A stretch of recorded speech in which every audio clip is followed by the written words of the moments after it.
Hello everyone, I am Tacit, and today, we have a few things we want to get around to.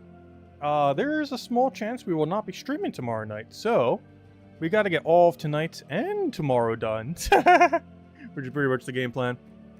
So, probably no vault keys today. However, we'll still hand out 2 codes, because we're going to be clearing out the entirety of the faction event, every single standard daily. And then not only grind to 6.5k PvP from basically 0, or, you know, up to there, but then also do the whole hour of boost that we'll end up getting from it. So we'll be doing like an hour and a half of PvP today, give or take a little, on top of everything else. So that is the game plan. We're going to be here for like 2+ hours. That is the whole game plan. Oh yeah, also I have a couple of XP boosters we go use, so quite conveniently as well. Anyways, let's start getting into things. First things first, oh no, did we start right with the faction event? Nah, let's go do the one that is probably most important to not forget. The good old May events.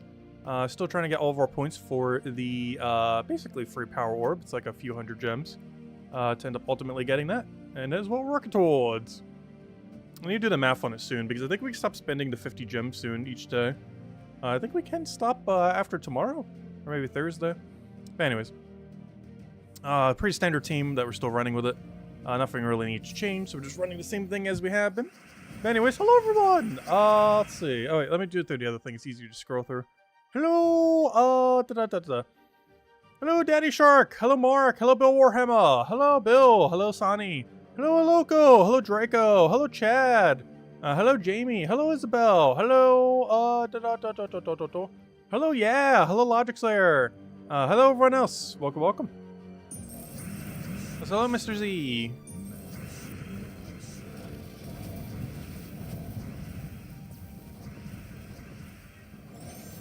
Was our shirt originally red? No, we didn't get the tooth pulled out yet. That's tomorrow. That's why we might not be here tomorrow night. Because my jaw is still sore. I don't want to be like talking a bunch when it needs to heal. So there's just a good chance I'm just not going to stream tomorrow. Like, even if it feels fine, I just kind of want to let my jaw rest. Don't want to give it any unneeded agitation. Like, it probably doesn't need it, but, might as well. Let's see.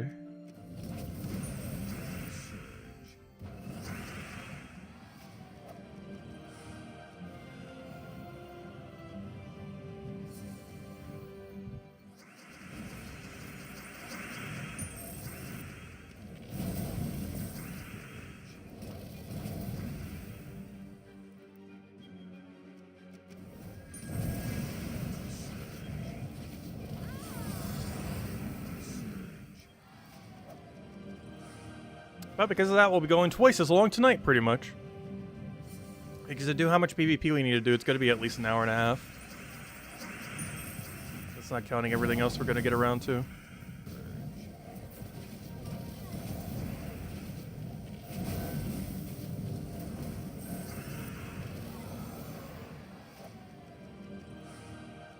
Oh, nope, don't do a gold fight. Actually, we don't even have any gold fights.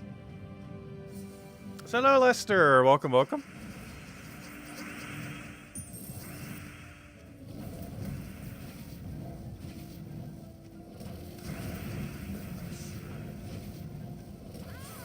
Oh, so this is that annoying submerge thing people were talking about, wasn't it?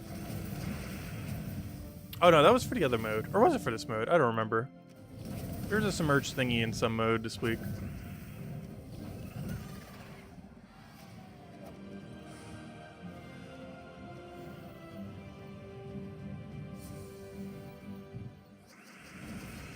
Yeah, Thursday we're going to be doing a ton of Underspare. Because I'm not doing any today or tomorrow, though I do need to remember tomorrow to actually buy the torches. As well as today, but we're not going to forget today. Tomorrow is the day we're likely to forget about it.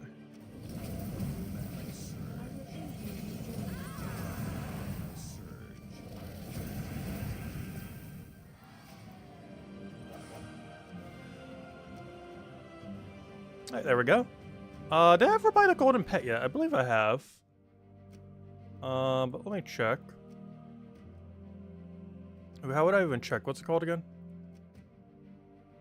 have to go check it without knowing its name or anything about it.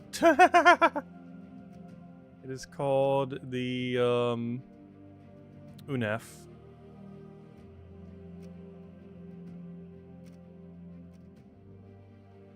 Oh, I still have that set to that. Save filter.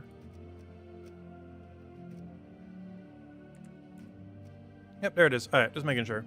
Alright, so yeah, all of our points now just go to the power orb. Oh, we did. Just making sure. Alright, so, next order of business. Sunken Fleet Faction Dungeon. Let's do Dungeon and Adventure Board. Of course, immediate trap. Unfortunate. Double trap, but neither of them are relevant. And some stairs. I'll just run with Stellarix here. For Legendary Troop, Golden Pet, and Power Orb, you need 10 boosts. Oh, okay. So yeah, so I was right then. Tomorrow would be the last one. Alright, thank you. I knew it was either tomorrow or Thursday, I just couldn't remember, but yeah. If it is 10 boosts, that means tomorrow would be the last day.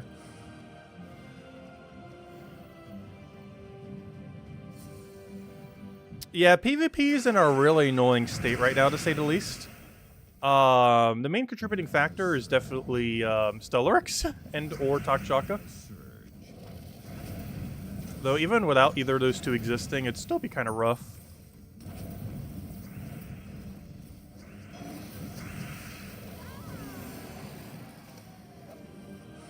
The game just hasn't been balanced too much lately around PvP.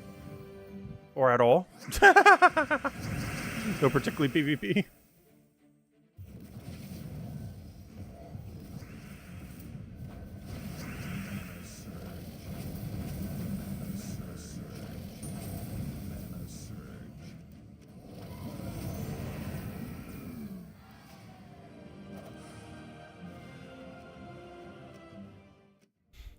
Alright, faction. Do I want to do the entirety of faction right now? Not quite. Let's try clearing out everything else before we have to go there. Wendigo, Swamp Lash. Foxfire is the worst, Wendigo's the second worst. Everything else is better. That's a good job, guild. Getting those points in there. Alright, let's go do this, then it'll tell me, hey, go change your team. Or your medals, I mean. Oh, I still have a small other upgrade. I guess we would if we had one more tier, but oh well. Valraven!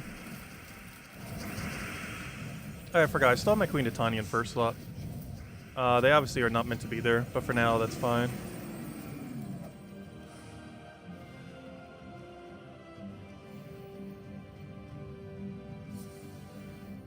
Yeah, PvP is very much who misses first with their main mana accumulation option.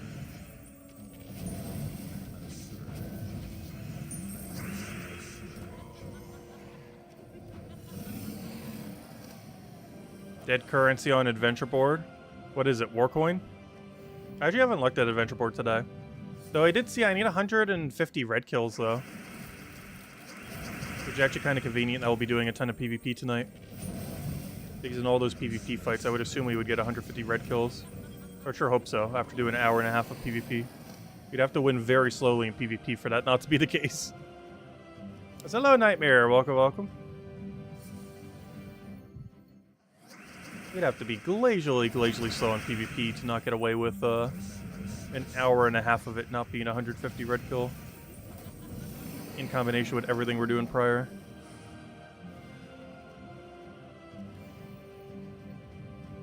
Come on, one more Valraven. Next fight's the last fight for it. Where's all my mana at? Power Orb is dead currency? Oh no, Power Orb's still nice.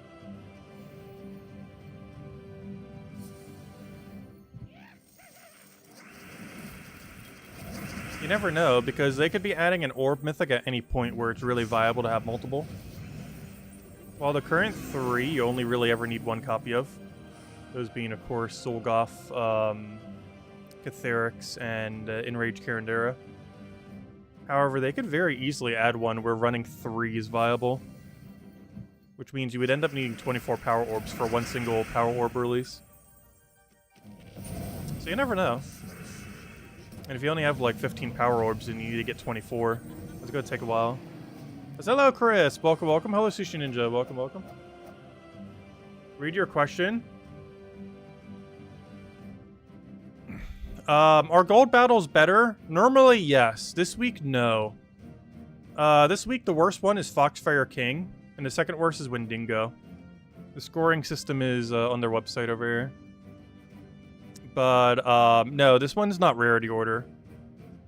I think on Sunday night, I might have mentioned that. Though someone did bring it up at the time, though, too. But, yeah, Foxfire is the worst, and Wendigo is the second worst. So this week's a little bit weird, because these two are actually the worst rooms, even though there's an epic rarity room. The Fox is the worst, and the Wendigo second worst.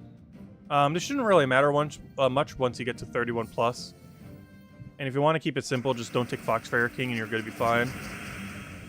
But it is not rarity order this week.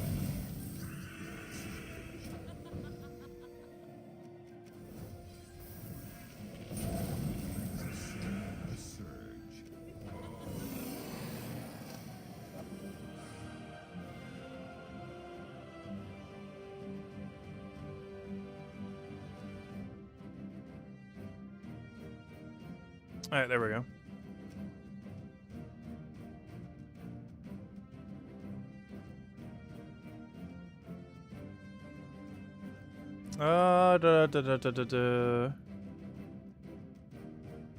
You color coded it in guild chat? Nice. That's one way of doing it. Alright, we did that. Okay, let's take out adventure board. Oh yeah, there's the dead currency, war coins. I actually did have war coins on one of my offers earlier, and I did end up buying it. For no reason other than why not. But yeah, war coins are pretty pointless. They haven't added a new warband in a very long time. Also, there's 4 warbands that are basically unobtainable until they rotate, and they haven't rotated in like a year. Because they almost never rotate. They gotta at least add one more warband, so when they rotate warbands, they do it half and half. So half will come in one rotation, and half will come in the other rotation. They're at 6 more, so they can have 3 more rotations. Or just have full 5 rotations like every 3 months, or however they're gonna go about it. Because the current system's very clunky. There's no like time frame in which they'll will rotate. And when they do, only 2 rotate.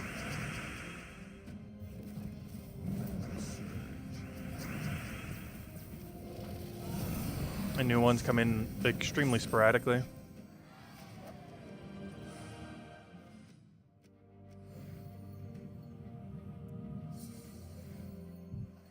Yeah, we haven't gotten a Magic Kingdom in an absurdly long time. So long that I believe Silverglade was the last Magic Kingdom added to the game.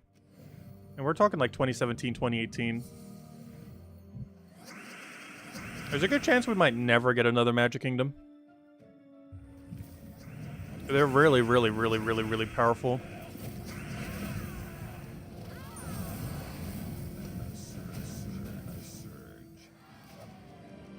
But yeah, at this point, it's been over 6 years since we got a Magic Kingdom. Maybe even 7.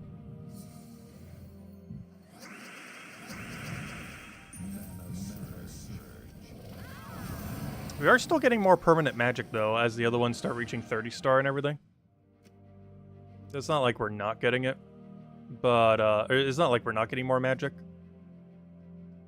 But, obviously a brand new kingdom brings in a ton in a very short duration. You'll be able to get +2, +3 on the overall kingdom within, like, just a couple months. Is that every daily now? Like, as far as bare bones daily? Because that leaves us with Faction Assault, which is going to take a while, and then the entirety of PvP, which is going to take a while. And buying our Underspire battles, which will take these few seconds. Which will be saved for Thursday night. We're doing a ton Underspire Thursday night. Oh, so hello, Tyrion. Welcome, welcome. Alright, I guess it's time. Let's go grab our Faction Assault team from the Monday video. I believe I have a Rowan Quick Kill team set up. I'm not sure if I want to run something else. What's the color? What color do we have? We have access to blue-red. Blue-red. Why do I feel like there's something strong there I'm missing? Blue-red for quick kill. I'm pretty sure it still is just Rowan quick kill. Oh, it'd help if I set to armor, though. I don't even think I have a preset to armor right now. I do not. Kind of forgot we'd need it. I overrid it yesterday. Forgot we would actually need it today.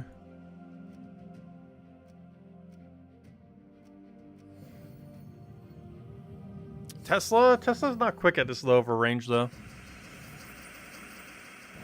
Because we don't have the troop that 50% mana starts her. Which is a green-yellow. That's the biggest issue with running Tesla for this thing. Like, if we wanted to scale with it, that'd be fine. But as far as just quick killing the lower range, it would actually be slower than Rowan. As it has a 9 higher mana cost than Rowan. Or maybe a little bit less of running than 20%. But it's like a 7 higher mana cost than Rowan, effectively.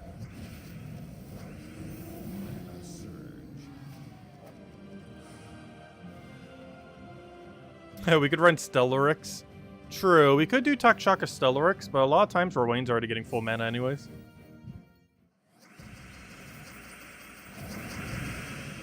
Though that is one thing I can do since we're not really using it a lot of times. We can actually replace out Harpy Mage for Takshaka. I'd still want to keep everything else. But we can get one free wild card at the start of every single turn. Actually, maybe that's not worth it. Actually, I'm not going to do that. The main reason I don't want to do that, it'd actually be better with just like a single explode from Cinder Mirage. The main reason I don't want to do that is the extra delay. Because a lot of times Rowan's just getting there anyways. And if we do an explode with a bunch of explodes, it shouldn't delay any extra. But a gem spawn with a bunch of explodes would take slightly longer each time.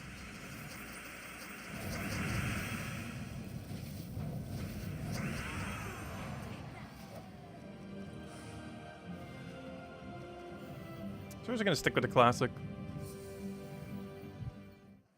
Yeah, Guard's my usual red, but the problem with him is he's actually our usual brown, not our usual red. Because he needs Surquat and Hadley, and we don't have access to brown or yellow. It's the same issue Tesla has. We don't have access to green or yellow for her 50% mana start. So in both situations, we're lacking the 50% mana start, whereas Rowan has hers.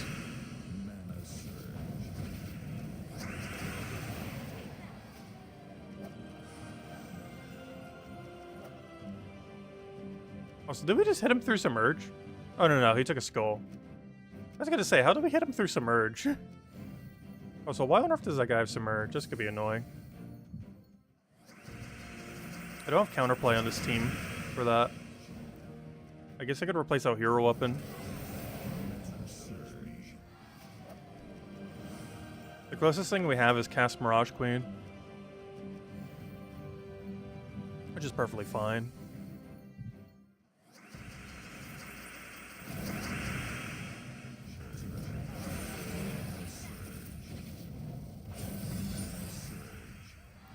I will hand out the first code soon, by the way. We'll do it at like the halfway point, which I think is floor 50. It's technically floor 50's completion, or midway through 50. Numerically, 50 is technically halfway. Obviously 20, 30, 40 is quicker than 50, 60, 70. Oh yeah, and then there's 80. Oh yeah, so 50's completion would be halfway, never mind. So yeah, once we get to 60, we'll hand out code then. Because 50 completion would be halfway, basically. Because 20, 30, 40, 50 takes about as long as 60, 70, 80.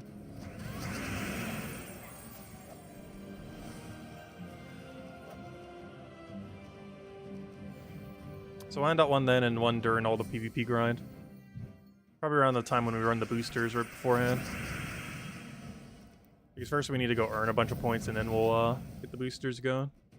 I hope I can double boost tonight. I'm not sure if we can. That'd be very convenient. For that little bit extra magic. It's not that big a deal if we can't. But we can definitely double boost. I guess it's more so, can we triple boost tonight? I think we're like a day off, unfortunately. He's 100% weak at double boost. It's more so the triple that's in question.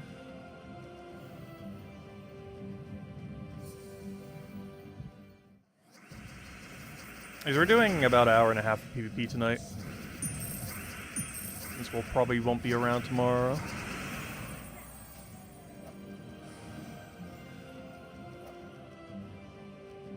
Oh, that reminds me, we have a new faction thingy tomorrow. I mean, on Friday. Oddly enough, it's for Cinder Mirage. I mentioned on Monday, but didn't really put much of an emphasis on it.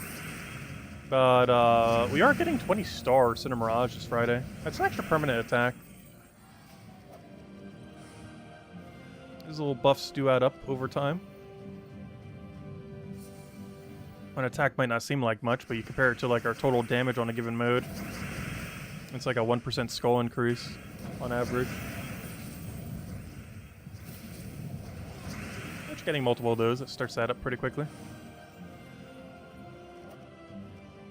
And being able to save having to take an entire extra skull is a lot of time saving. In any instance where the extra attack is applicable.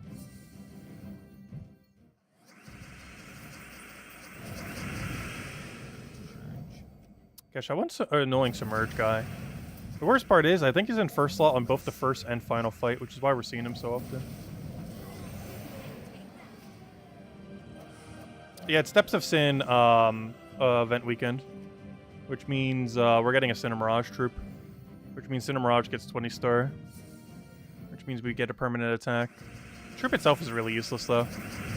It's actually very similar to an already existing faction troop, but worse. So there's no reason to ever run it. But upgrading it does give a Kingdom Star.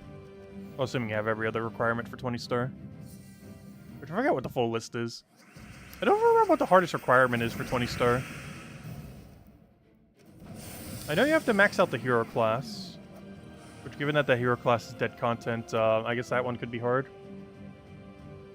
I feel like there's an objective that's slightly harder than that, though.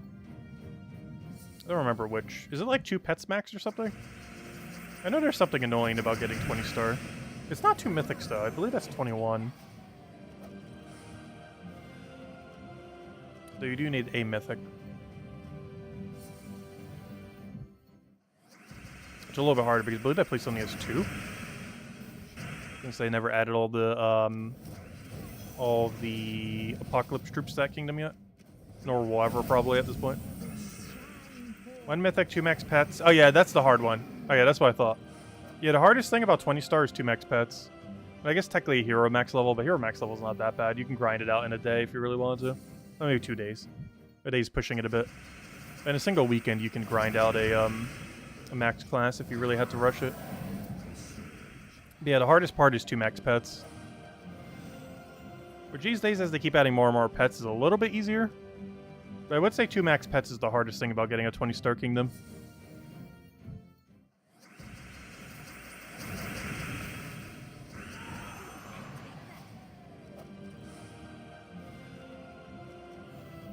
Especially since a lot of kingdoms that are at the point where they would still need the 2 pet thing. Like, you know, the ones that are like just getting up to that point. Likely have less pets overall to even get upgraded. Yeah, pet orbs do make it quite a bit easier.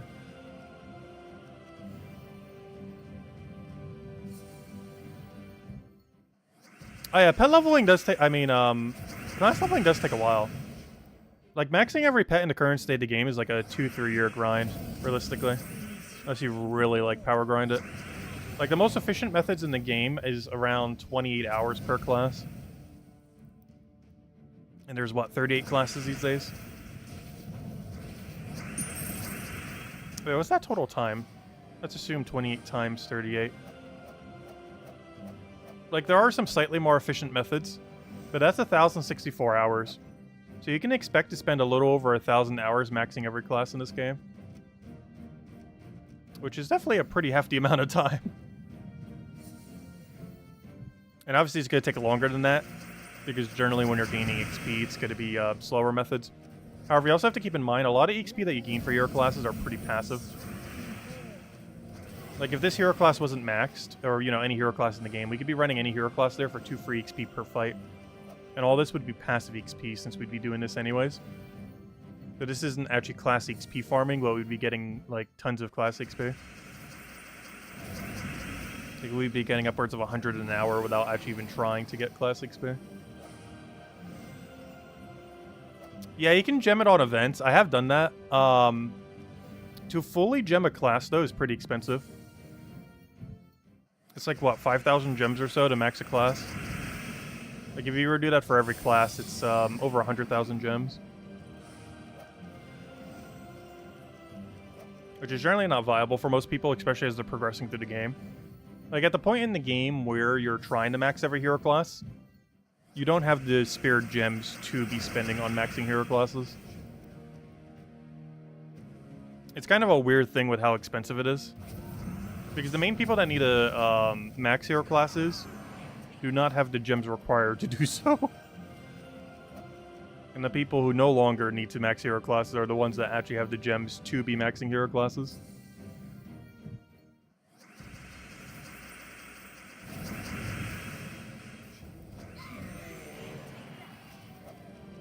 There's just so many better things to be spending gems on in the current state of the game. Even new hero classes I generally don't spend as much gems on these days. There's just so many better uses of gems. Back in the day, there wasn't as many, so I did it a bit more often. But these days, there's a ton of better things to be spending gems on. Especially as you're initially progressing through the game.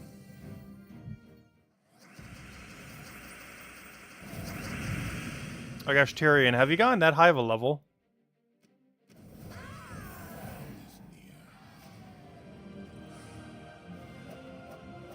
If I didn't have Stellarix, would I be buying Dragonite every day? Yes.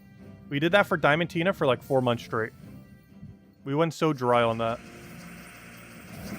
Yes, for 4 months straight, we bought Dragonite every single day. Hello, Jonian. Welcome, welcome. But I got it on day 1 for Stellarix, so we didn't need to. But yeah, if a third set of dragons come in, and we don't get it initially, I have to be spending max amount for Dragonite every day. We'd buy every merchant, we'd buy every daily. We'd buy everything to get it done.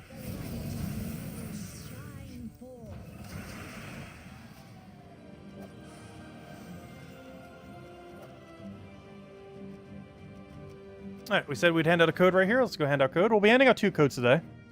One right now and one in a little bit. One in a little bit will be probably after we get our 5.7k for PvP.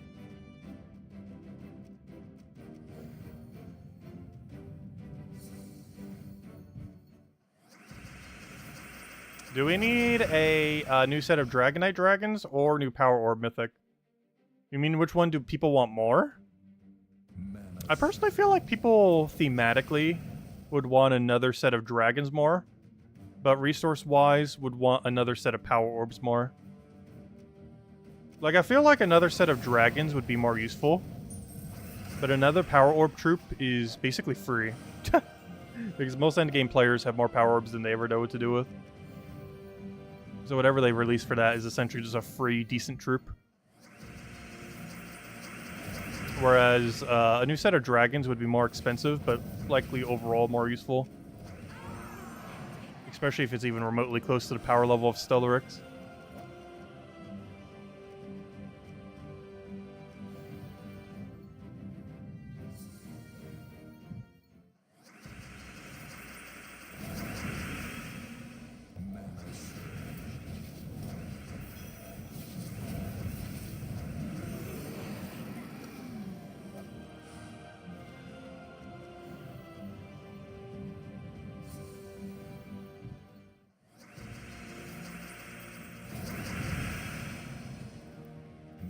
I'm not sure why I'm taking a green when we're already at the full mana.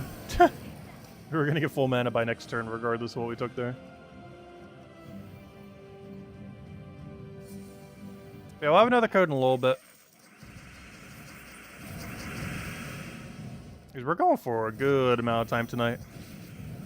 I didn't even think about that. We're probably streaming till almost like 11 o'clock tonight. My time.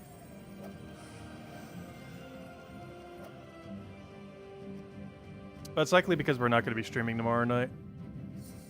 Just to let the mouth rest after tooth pulling. Especially since I'm not going to bother taking any painkillers or anything for it. I'm pretty sure it's not going to hurt that badly. Especially as they're doing it. It's going to be so numb you're not even going to feel a thing, probably. I'm not sure. I haven't had it done in modern times. It's been like 2 decades since I've gotten a tooth pulled in any degree. Or actually, not any degree. So I was like fainted when I last got a tooth pulled like a couple years ago or several years ago. So it technically would have been what, 7, 8 years ago? 7, 8. Yeah, it would have been 8 years ago. It was the last time I technically got a tooth pulled.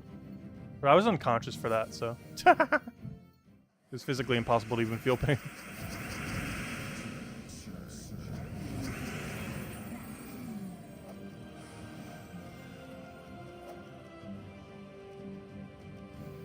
And luckily, those I was able to get done for free because I had insurance at the time. I miss having good insurance.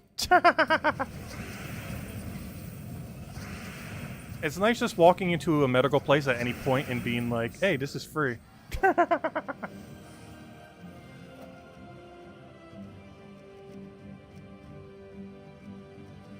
Rather than have to worry about the cost of every procedure ever.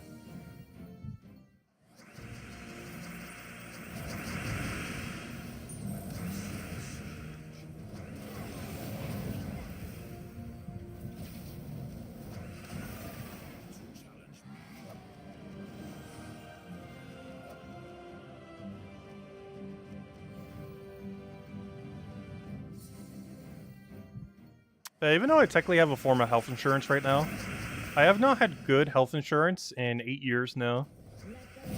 So 22 would have been the last time I've had good health insurance.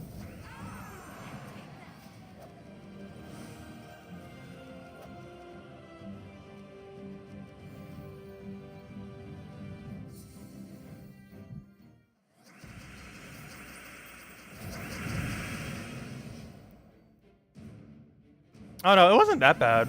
I know when I got my 4 molars pulled, I took half a painkiller and then didn't thereafter. And honestly, it was kind of fine. Like, it definitely hurt for a couple days. But, you know, nothing, like, extremely major. So I assume just having one single tooth pulled shouldn't be nearly as bad. Unless they do really bad at pulling it or something.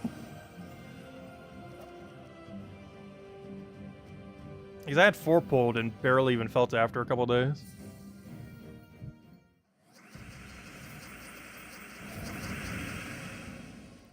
And assumably, 1 tooth should be 1/4 the pain. If it scales proportionally.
Oh wow, it's not even a one-shot.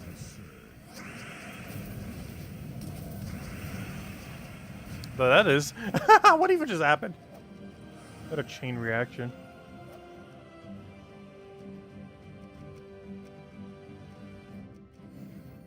Yeah, I forget what pain medication I got when I got the 4 teeth pulled. But I know I'm not taking any this time around. personally don't feel like I'll need it.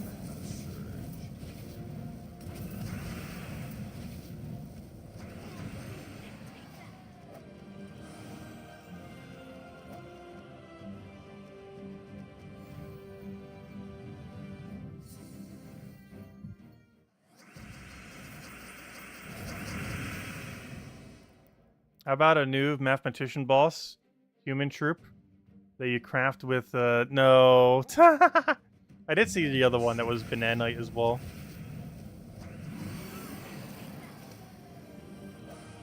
I did read it, I just didn't acknowledge I read it. No, that one I didn't see till now.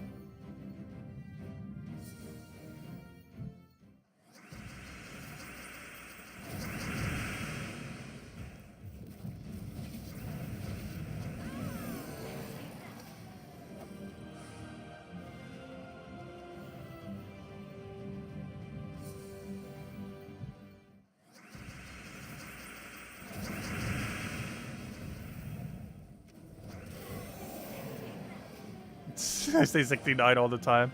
Actually, we are going to be getting a 69 emote, by the way.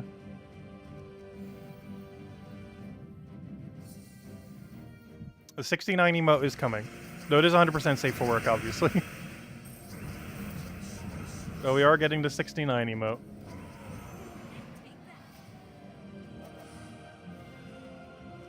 Though you're not allowed to spam it that much.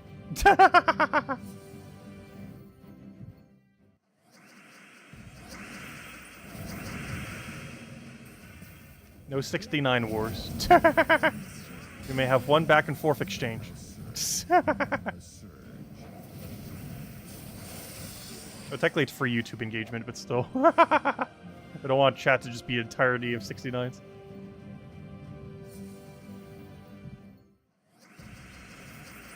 You're allowed some 69, just not all the 69.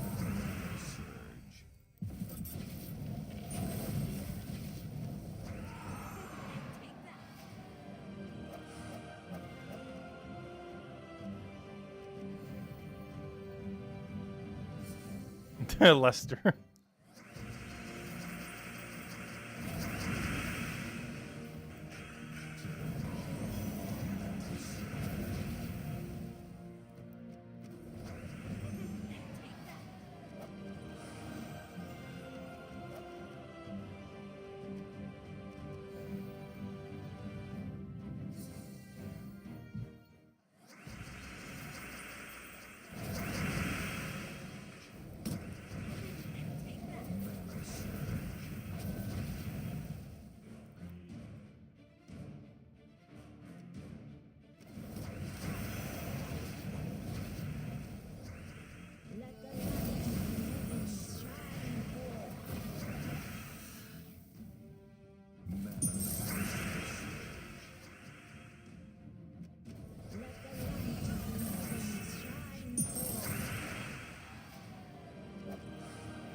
Oh, good, we don't need extra.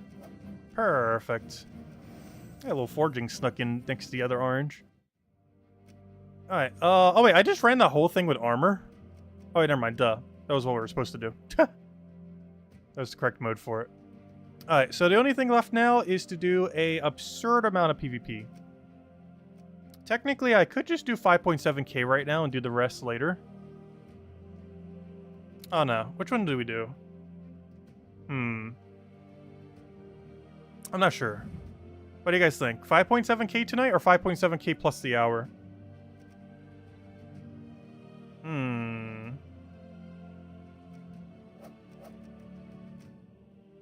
Because an hour goes quite a long time. An hour is an entire hour. That's how time works, I think. Oh, we do have triple buff today. We're doing it today. We have triple buff. I kind of have to run it today. Oh, that decides that. We actually do have triple buff today. Plus, there's not even a blood frenzy for me to be tempted to go take. So yeah, we're just gonna do the hour today then. Can't pass up on the triple buff. It's the quickest day that it will be to do it.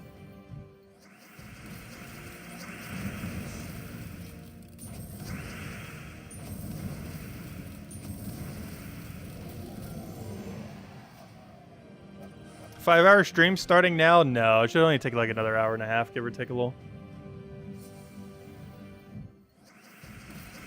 Maybe a little bit longer because I forgot we also have to account for the time of getting the 3 boosts, which is not accounted for when I say an hour and a half. Because half of that is getting to 5.7k and then the hour is doing the hour boost. But then there's also the time of doing these little booster thingies, which is not accounted in that hour and a half time, so it's actually close to like an hour and 45 minutes. The buffs are good for 5 hours. I know, we're not going to be doing it for 5 hours though. We'll be utilizing like an hour and a half of those 5 hours. We're getting like 1/3 our value from them.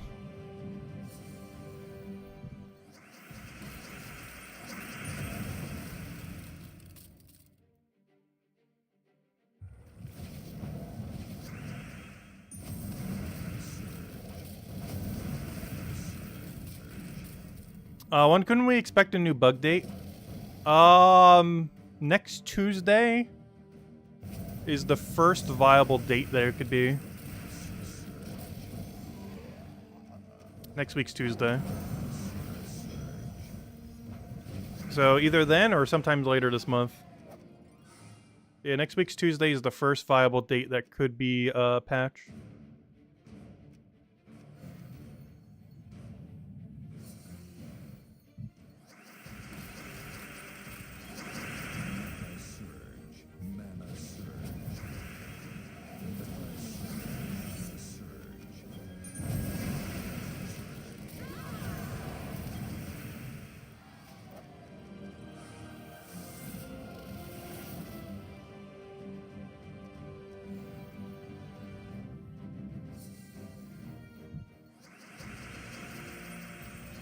Wait, did Genki do a 7-hour live stream where 5.5 hours was black screen? Oh gosh. I've done some mistakes with that in the past, but never for that long. I think the longest I ever... There were some times when I meant a black screen where I didn't. Like our most recent Old School RuneScape live stream. Though it doesn't matter because I already changed the pin on everything. But not like anyone would get in anyways. I actually use several different pins that all start with different numbers. So if it ever happens, I just shift it. So never need to worry about it. I think on average I use like 20 different pins. So only about 10 of them are active at any given time. So always have backup plans. But anyways, what was I saying? Oh yeah, so that was one where I meant to black screen but didn't. But I think the longest I've ever accidentally black screened on a stream was like 5 or 10 minutes. Before I realized, oh, I currently have nothing on screen.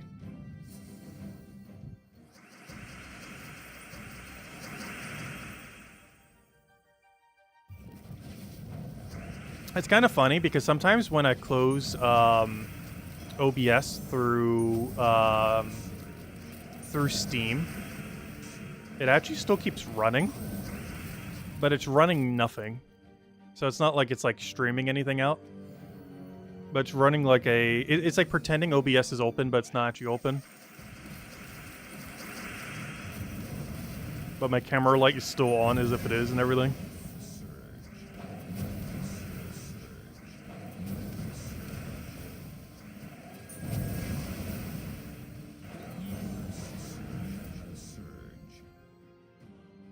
Is this winnable? I want to say no. But weirder things have happened.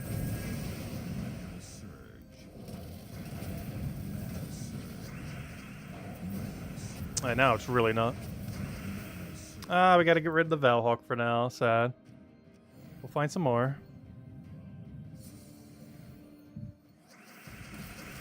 Alright, that reminds me. We are gonna finally go play Mario RPG this weekend. I mean to for a while now. It came out, the remake came out like half a year ago. It's one of the RPGs on my long list of RPGs I need to go play but keep putting off for forever list. We're going to be getting around to 2 of them this month. The remake of the original Mario RPG, which I've never played before. And the remake of Thousand Year Door, which I have played before, but it's personally one of my favorite games of all time. Like the lower end of top 5. Or maybe somewhere's in top 10, I'm not sure, but it's still pretty high up there. Anything to make the top 10 list is pretty high up there.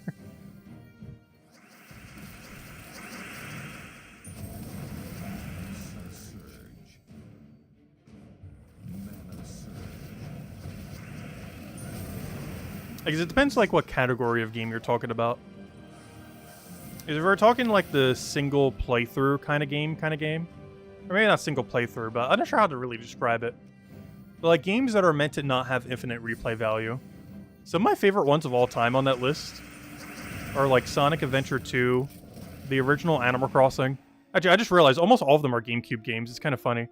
But it's Thousand Year Door, the original Animal Crossing, and Sonic Adventure 2 are like some of the first few that really come on my mind as far as like the highest ones.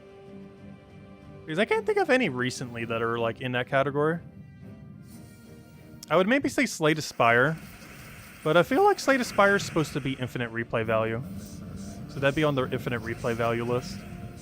Even though realistically it has like 200 to 300 hours of content, it technically is infinite. Especially if you use mods.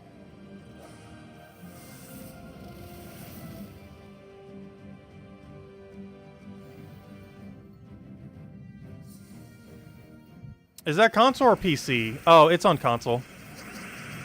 It's a Switch exclusive. It's one of the last few Switch games that they're ever going to be releasing that's even remotely good. Actually, I'm still not even sure if I want to buy the discount pass for it.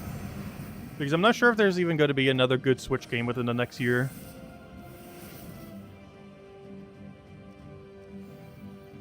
Because if there is, I'd say $10 on both. But if there isn't, I'm basically spending $100 on this game. I'd still be getting a second game later, but it would be one that would probably already be lower value anyways. Ultimately, probably should be that big a deal. I'm just not sure if they're releasing anything good in the next year that isn't a Switch 2 related game.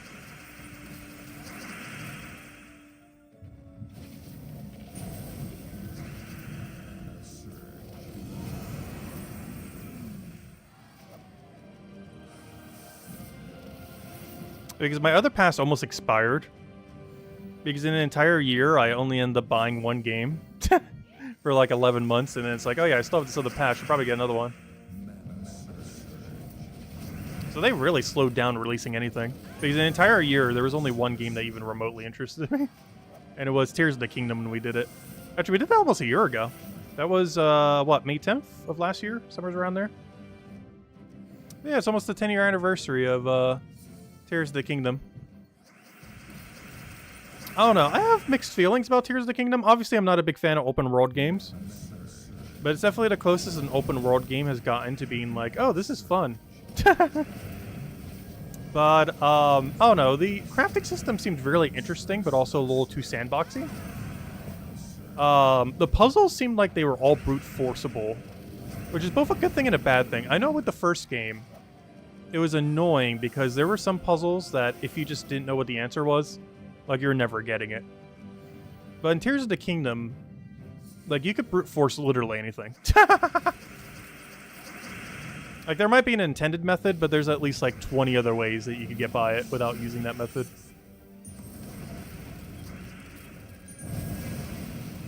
Which is both a good thing and a bad thing. It's a good thing because you never would get stuck. And it feels rewarding when you finally do find some way to get it, especially if it's like ultra cheese. But then also, like, you're never doing like what's ever intended at that point then. You're just trying to find the most convenient cheese strat for everything.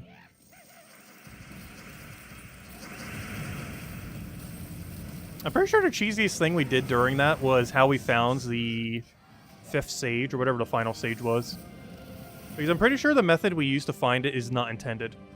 Because if it was intended, that is the clunkiest mechanic I have ever seen in the game. Basically just running through the dark and just hoping you randomly find it. I assume that is not intended. But to this day, I'm actually not sure what the intended route is. Because I've never really watched that many people's playthrough of the game. Or really any at all. So I'm actually not sure how intended our route was for finding it. But I have to assume it's not intended, because that was way too clunky to not be. We were just like randomly stumbling through Storm Cloud for like half an hour until just randomly coming up to it and being like, hey, progress.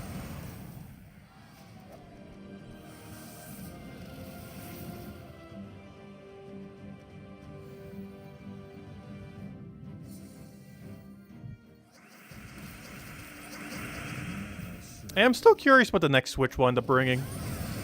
I'm also still interested to see what the next Steam Deck ends up bringing.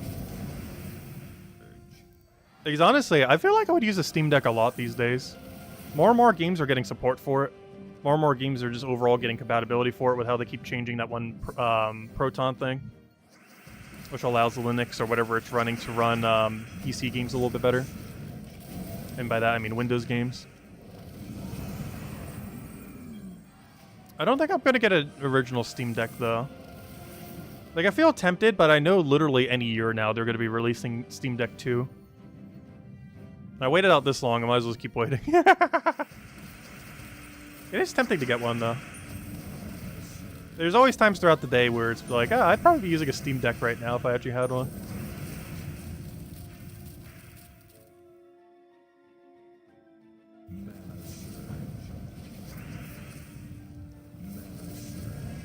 It's just such an expensive thing to get if you're just going to be getting a new one, like, literally in a year or two. Which I can't really justify doing. It's better to put that money towards, like, an actual proper computer setup. There's no point dropping, what is it these days, like $600 for the biggest model?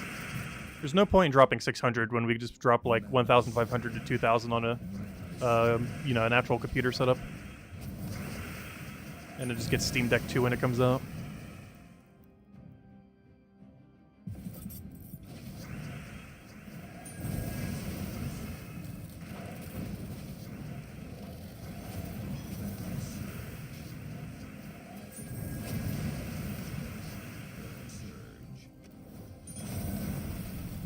I'm gonna have to double curse them, that's annoying.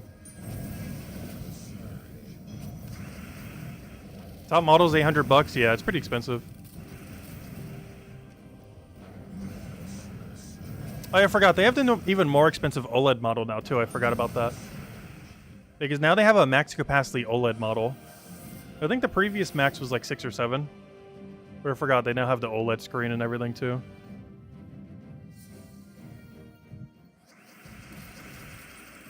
Your, this thing is sporting a 4090 and you mostly just play Gems of War. Yeah, I'm not sure exactly what graphic card numbers mean. But I do need to look into one. Because I think by the end of this year, I'm going to have an actual computer setup. I haven't had one in like 2 decades. The last time I've had a proper computer tower was back in... It would have been gotten in like 2003 or 2004. It died in around 2013, so I would have had it for 10 years. But I've not had one since then.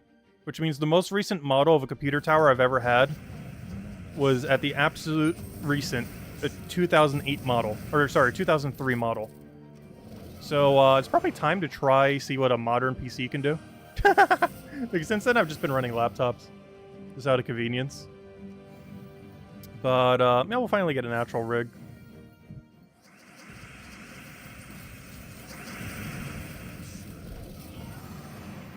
Oh, is your question above?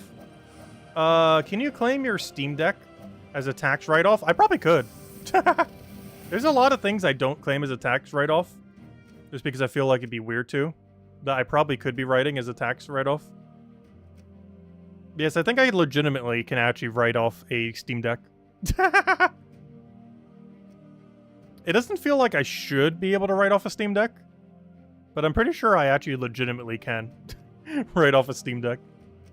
As we would be very, like, adjacently using it for the channel. But yeah, there's a handful of things I probably could be writing off that I don't every single year. Mostly because it feels weird to, like, write off games and other similar things. It's also a lot of digital receipts, which are a lot annoying to get. Like, the amount of time it would take to, like, go compile them all, relative to how much savings it would be, almost isn't even worth it. But for bigger purchases, it kind of is. Like a Steam Deck or a PC or something. Because those are big enough numbers where it actually matters. Whereas something like a $50 game, like, you know, that's not really that big a deal if I get the tax money back for that. That's barely anything. Anyways. What are we doing? Oh yeah, I was going to take the boosters. So I'm going to go get the other 2 boosters. And then we'll go run a ton of thingies. Alright, let's go get our magic bonuses. Where's the plus 10? There it is. We'll grab the plus 10, and I guess we'll go to yellow as well. I know our brown team made. You know what? No, we'll still do it. Alright, we need a brown team. What even is the brown team? I can't run Takshaka. I'm confused as to what to run. Oh no, we can't run Takshaka. What are we supposed to do? How on earth are we supposed to compose a team?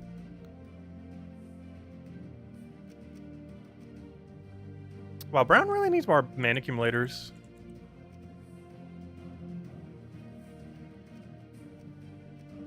Kind of forgot, we don't even really have that much. Oh wait, let me run Bork actually.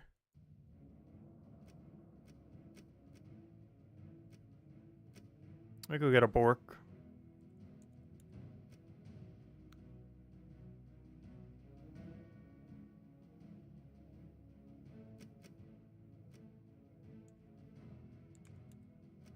Oops, not only did I type wand wrong, I also typed it into the wrong section. Oh wait, that's also the wrong section.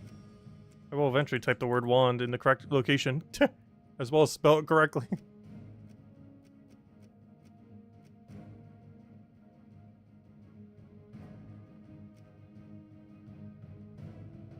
It should be fine.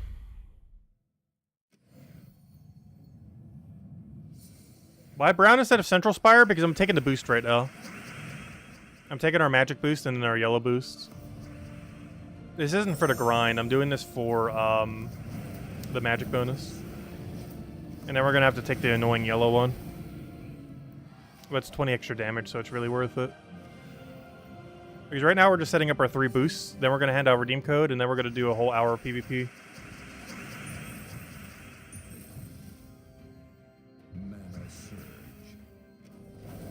Oh, I just realized we're not even at the point where we could do the hour yet. I'm not sure if we hit 5.7k.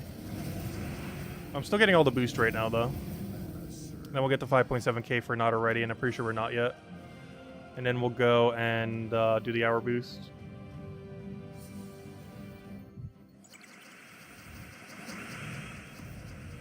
Because I was going to say, we're making pretty good time. I completely forgot we're not even at 5.7k yet.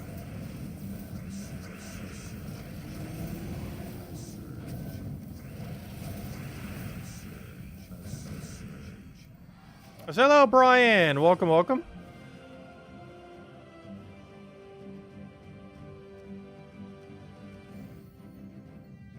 You got the Midnight King.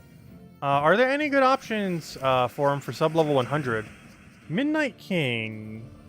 I don't remember what troop that is. Midnight King, Midnight King. He's one of the more recent ones, which is why I actually forget about him. It's kind of funny because a lot of the older troops I actually remember compared to some of the more recent ones. I gotta double check. Midnight King. It's a bad sign if I don't remember his name, because that probably means he's not like too overly meta. I wonder if I completely forget Midnight King though. Midnight King. Oh yeah, he's the one from that one faction. Midnight King. Oh wait, this is a legend, not a mythic. I would explain why I also forgot about it. Let's see. Inflict terror to 2 weakest, deal a bunch of damage, boosted by mystic allies. Summon a midnight troop. He'd have pretty good synergy with Queen Titania this week. So, you could end up, if you open some event keys this week, you'll end up getting yourself Leprechaun and Queen Titania. And if you use Hero with those 2 things, or, you know, and with this, you'll be good to go. So your team would end up being Hero with whatever weapon, probably something that can mana accumulate, followed by Midnight King, Queen Titania, and Leprechaun. And that should work out pretty well. But if you haven't already thrown down some event keys, you 100% want to make sure you get at least Leprechaun this week. But if you can throw enough event keys this week, you also want to try getting Queen Titania from the event key drop table. She's really, really, really solid. Also, if you haven't already, it won't show up on mine because I already got it. But all the way to the left of resources, you can spend 180 glory 10 times a week. in order to get 10 event keys. So if you haven't already done that, you could do that. It doesn't show here, but it'd be where that big gap in space is, all the way to your left of resources. Mine's just not showing because I already did it this week, and it actually disappears after you do it. But if you haven't done that yet, that could be where you can get 10 more event keys from if you're still trying to find some. Because yeah, bare minimum, if you just started the game, you want to get Leprechaun this week for sure. It's insanely good for absolutely everything in the entire game. And Queen Titania as well will help you through a lot of the early game. Though she'll be way harder to get, but hopefully you'll get her.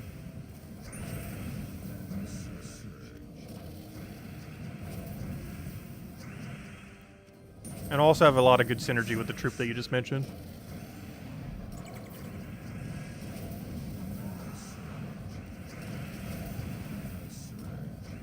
Yeah, you picked a really good week to start playing the game. Or if you just started recently. Because Event Key Drop Table is basically like the most new player-friendly week in existence. Throwing event keys for Bright Forest. There's just a few really absurdly good early game options, like Leprechaun, Queen Titania, and the such. Alright, we need to go get our third boost. Where is it? Let me just do it through this menu. So how much points do we have?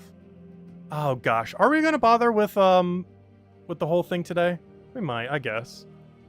Oh no, it's efficient to do it tonight. We probably should. But I'm not sure if I want to do that much more PvP.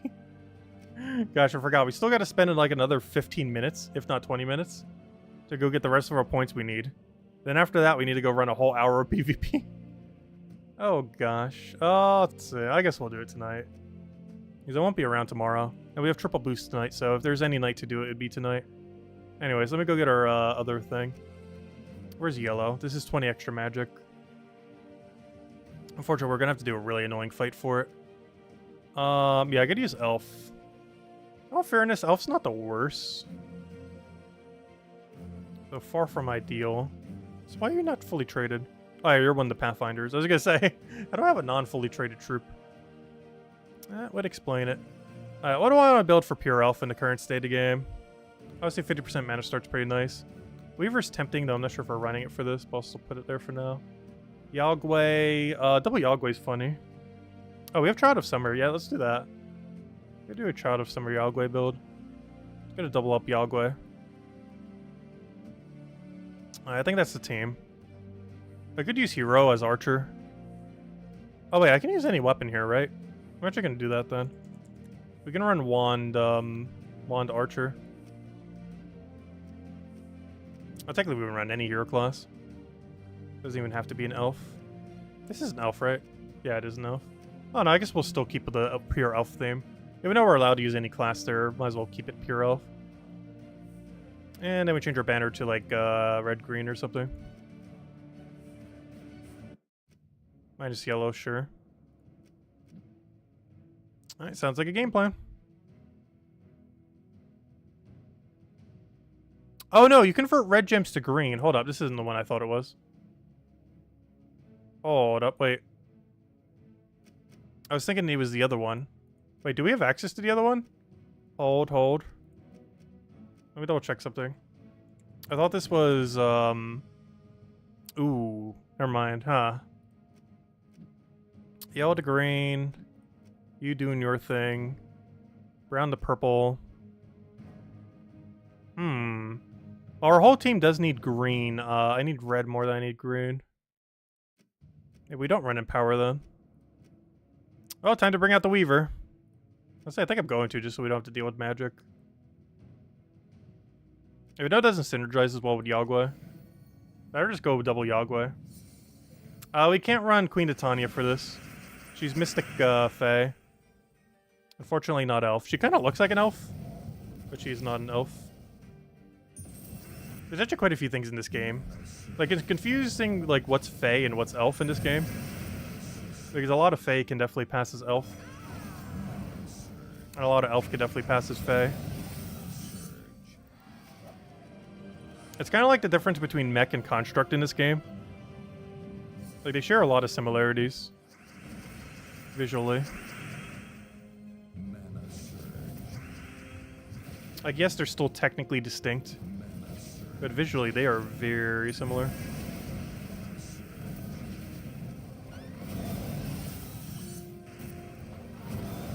Gosh, Weaver just obliterates these smaller fights. Weaver is still insanely good. It just, we haven't had Guild Wars to use it, so we haven't really gotten to see its power recently. Because its best use case in the entire game is Guild War, which we haven't seen in like 6 months. Because they're completely overhauling Guild War.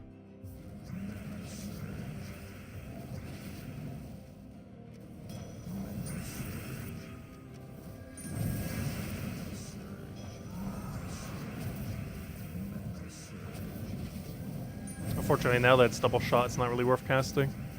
Actually, I say that, it kind of still is. Like, as long as he doesn't overheal here, we can just do that, and then do it again, and he's dead. Ooh, we didn't get enough mana, though. There we go. Oh, whoops. You're not dead, are you? Guess high spell reduction will do that, won't it? Alright, 2 more fights, and then we'll have max bonus, and then we can go do an hour and a half of PvP. We're almost there. Which is closer to an hour and 20 minutes. Which means my original estimate of finishing by 11 is pretty spot on. At this rate, that is the exact time we're pretty much going to be finishing. Maybe like 10 minutes earlier.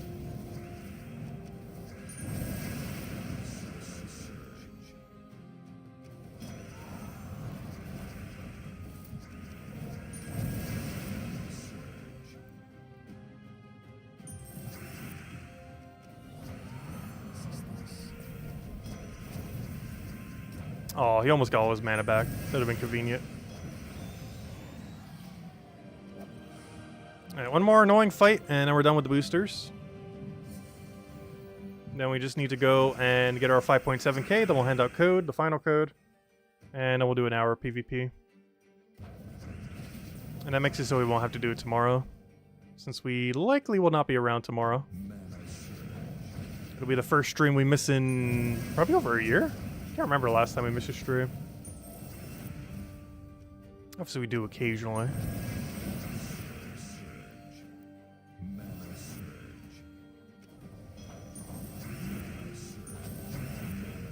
It feels so weird anytime that I don't stream on a given night, though. It's just such a part of the routine that when I don't do it, it's like, ah, today didn't finish, did it? Like, it feels like an unconcluded day any day I don't do a live stream. Gosh, these things are bulky. Luckily we have web. One of the reasons I actually brought web spinner was to make sure on this final fight we don't really have to deal with damage.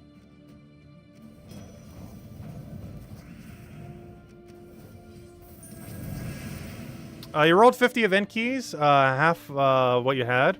You got both Queen Titania, King Oberon, and double Leprechaun. Nice, that's huge. Yeah, Leprechaun and Queen Titania can run you through most of the game. She doesn't scale, but her base damage is absurdly good. Even if you have low magic and everything, which you would in early game. Yeah, that's really solid. Yeah, as was mentioned in chat, save the rest of your event keys for later then. Because you basically got all the good drops. Or at least all the good realistic drops without getting into super rare ones. All the higher rarity stuff from that Kingdom's not even useful anyways. It's all the mid-rarity stuff that's good. Like Leprechaun and Queen Titania.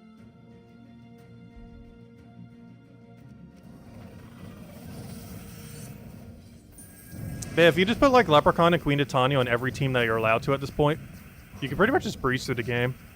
It's a really strong combo. And you can also put that other legend you mentioned earlier, the Midnight King. Because he has Mystic synergy, and Queen Titania is a Mystic.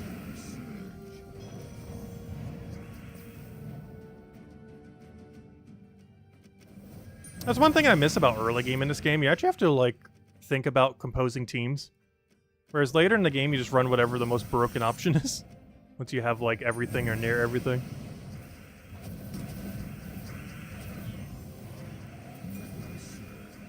Oh, so we might actually lose this battle.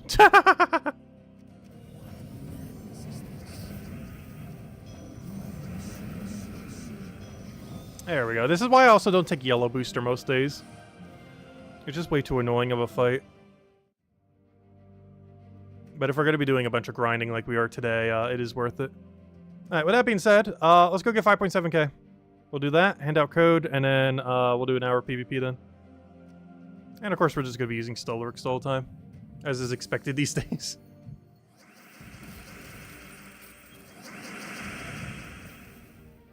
Pretty much just spam Stellarex till we win, as is tradition. Until they either nerf it or add something better.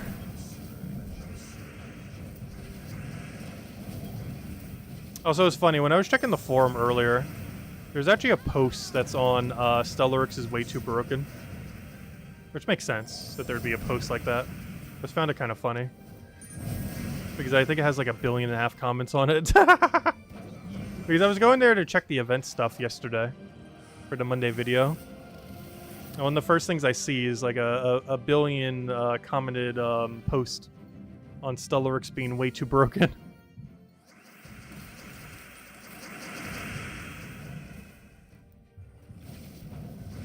I didn't actually read the thread. But it seems to be a very active thread of people talking about Stellarex. I am personally in the camp that he's slightly too strong, but only slightly. Because he was originally, I believe, a 2.1 times multiplier. They moved him to a 3 times. And I still personally feel like he should be a 2.5. Like, his usage rate isn't going to go down at all. Effectively, what he does isn't any worse. It's just his damage output will be slightly slower. And it leaves room for something else to actually exist that isn't like Stellarex team as every team you ever fight in endgame.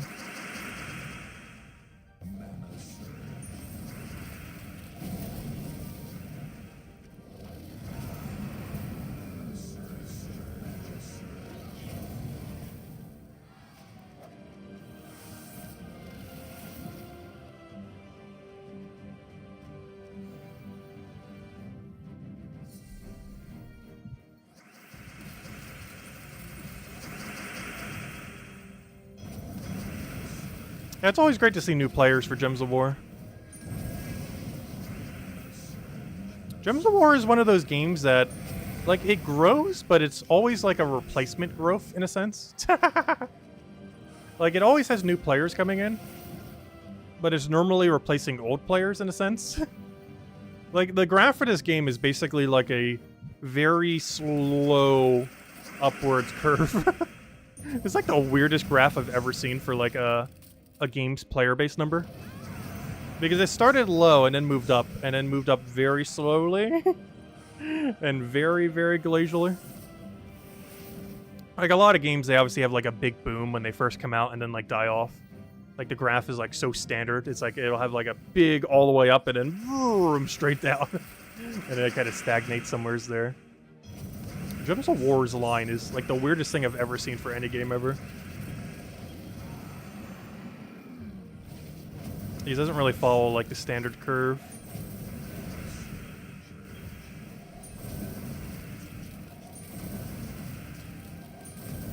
Because oddly enough, Gems of War wasn't popular at all when it first came out. It was actually its least popular state was when it first came out. Like, the lowest player base the game ever had was at launch.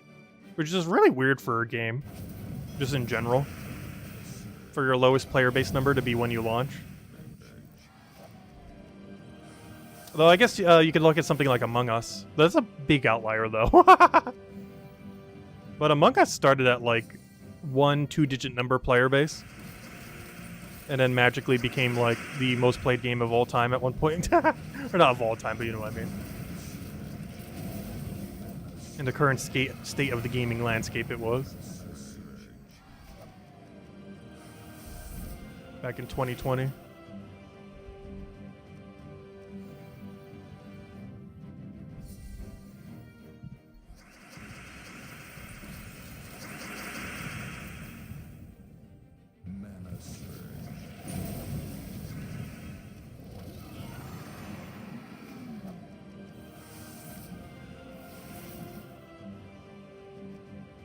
I gotta be careful I don't overshoot 5.7k when we do this.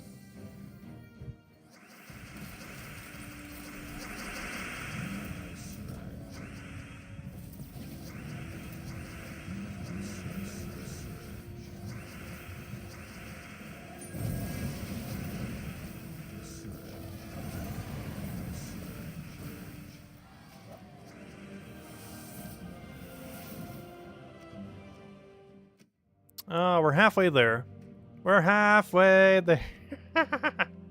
Every single time, I can't not think that.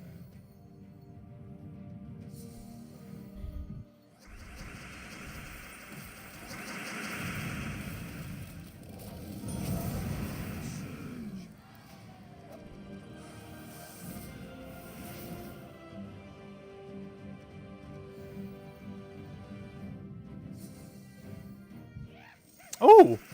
A wild Dragonite gnome. Don't see that too often. When it's not a Vault event weekend. Ah, 40 Dragonite. Nice. That's actually not too bad. That's a pretty mid-roll on him, but honestly, that's better than a bad roll.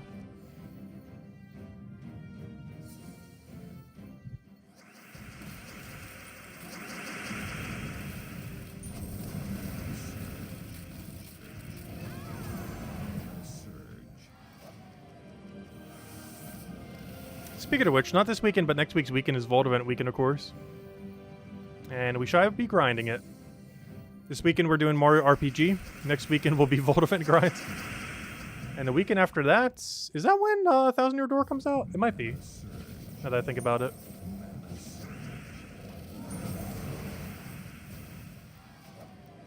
So I'll be super busy every weekend this month then.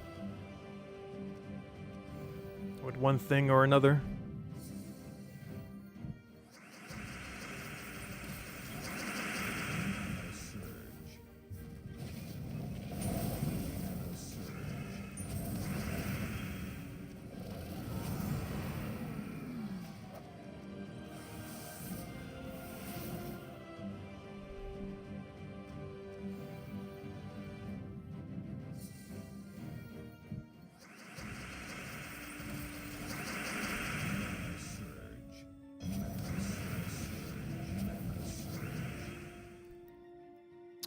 Wait, so when did I get mana drained? Like spam clicking it for mana, it's like, nope. Oh, you know why? That guy. King of Ravens. I was wondering how it was a 4 mana drain, but yeah, he does 2 gems every time. So that's a 4 mana drain every time he pops them. Which is really annoying. Luckily he's not used that often. I was actually surprised how little he's used relative to how useful he is as a utility troop. But he's actually really, really annoying. He's one of the most viable mana drainers in the game right now. But similar to Famine, they're just not really used these days. Because they're too slow. Like, they're really safe, but they're really slow. It also requires your enemy team to be not immune to mana drain. And a lot of teams run Bless these days, which makes it kind of annoying. I guess you could just run Curse. But it doesn't necessarily solve all issues if they're going to be Cleanse and Bless spamming. His Beatrix is also pretty popular, of course.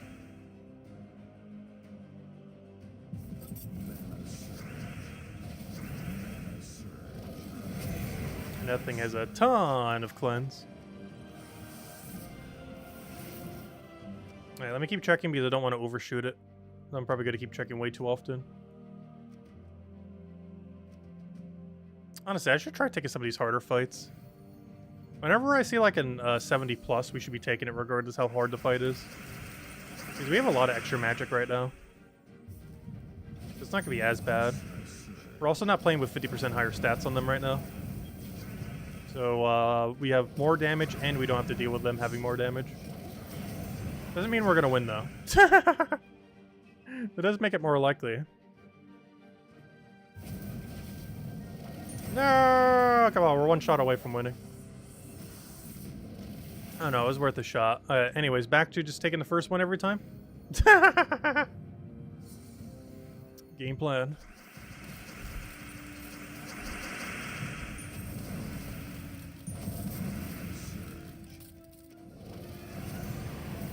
Mr. Z. Don't be like that to our moderators. They do a great job. Well, apparently not a good enough job because they would probably ban your comment right now. This kid. I feel like one of them would. If they read that. Isabel's probably busy playing Palia, though.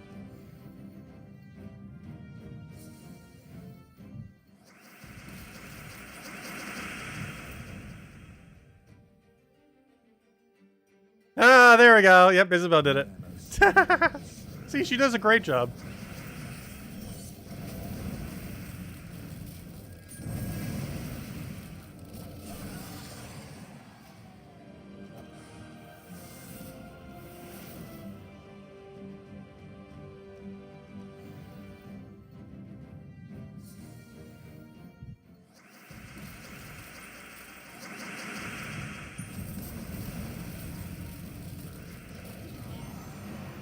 Oh wait, never mind. Was that you?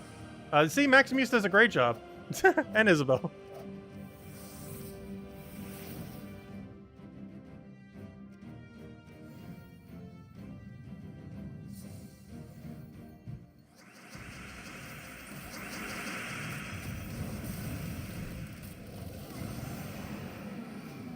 When is he starting her channel? She said she might if she gets a proper computer set up. In like the next year or so, or whenever she does it. Because I'm trying to get mine by the end of this year, probably. I was not sure what I'm really looking for. That's always been my issue with getting like an actual like tower made. Is I don't really know what components I really want. I know my budget. I'm just not sure what's optimal relative to my budget. Because my budget's likely going to be like 1,500 to 2,000 ideally. So it is flexible up or down if I had to.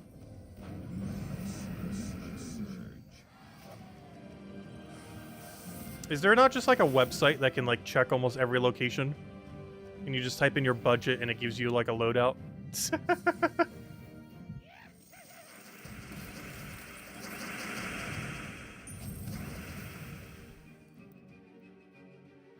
I feel like something like that would exist.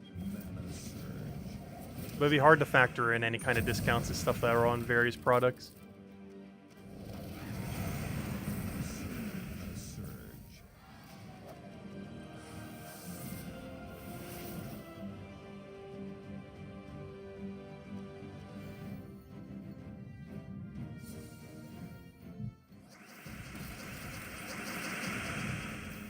Hello, Robert. PC part picker? Interesting, I'll need to check it out.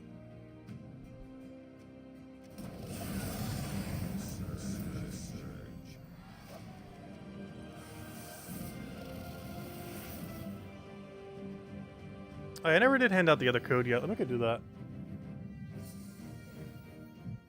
There you guys go. Second redeem code time. Use on gemsawar.com for the game code section. Well, you guys know the drill by now, but there you go. Enjoy! And who knows, maybe we'll even hand out a third, because honestly, we're still going for a whole another hour. On a normal night, it's as if we didn't even start to stream yet. We're going to be going for so much longer.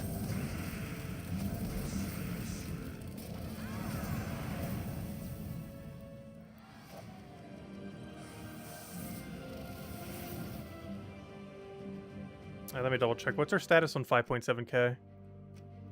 We're almost there. And then we'll go run the whole hour boosts.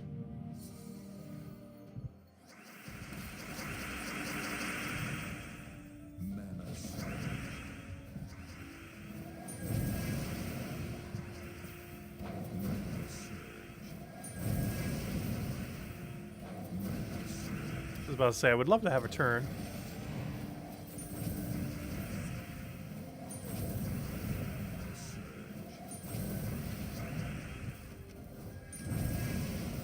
Of course, we lose our turn. He gets like 5 in a row, and we miss literally our first one. Oh, hello, Bear Razor.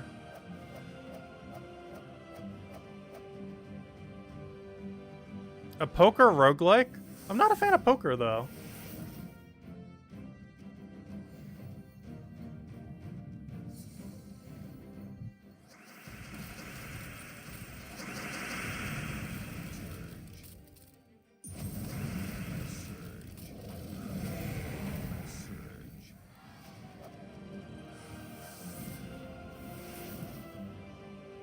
I have played poker likes before, but because I'm not a fan of poker, I've never cared for any of them.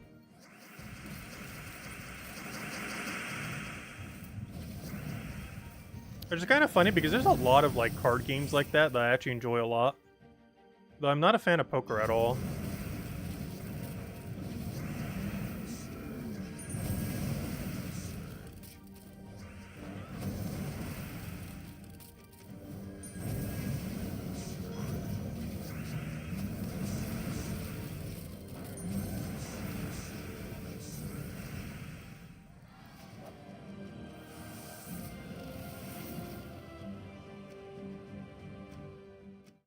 Alright, we're 1,000 away. So I should stop checking it like every 2 fights. We'll get there when we get there.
Whenever I suggest someone's I actually already know what game you're talking about.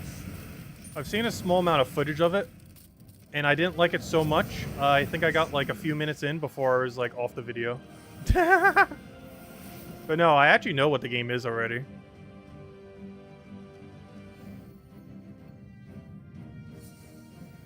And it seems so boring that I stopped after like a few minutes. No, I actually have.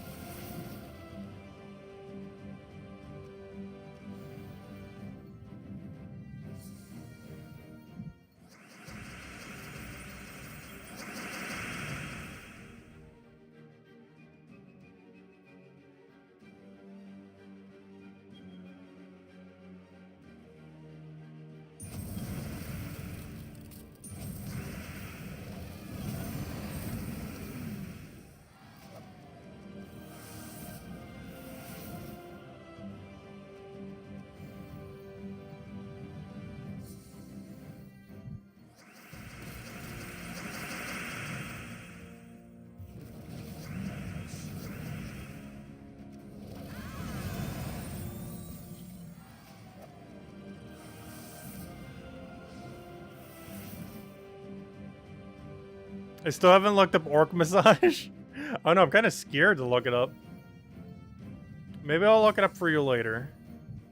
I'm just not sure if we'll ever stream it on the channel. It doesn't seem like something we can stream on the channel.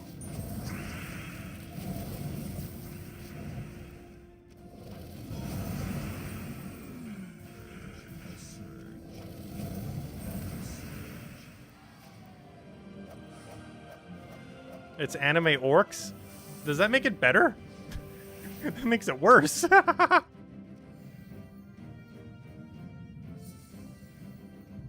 Elytra has a 4x speed option. That's pretty funny. That's pretty standard in a lot of card games these days. Having like a multi-speed option. Especially if it's single-player card games. Obviously not for multiplayer. But most single-player card games these days do have a speed-up option.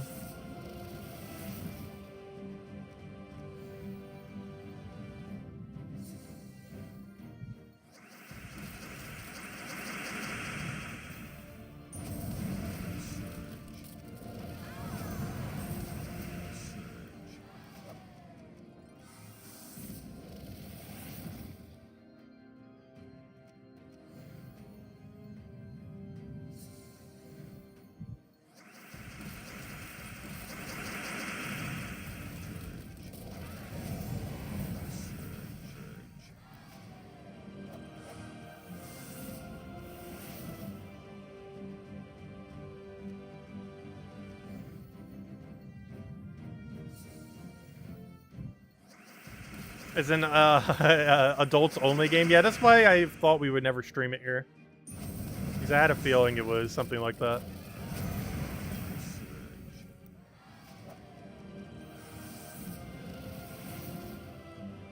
I don't even think I've ever even played a single adults only game on Steam. For the longest time, I thought they never even allowed it. But I think they're just really hidden. Unless you're like specifically trying to seek them out.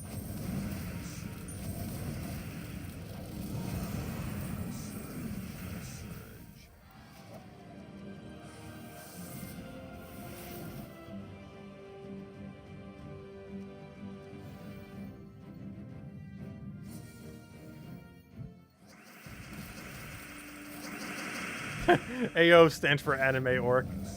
That is definitely not what AO stands for.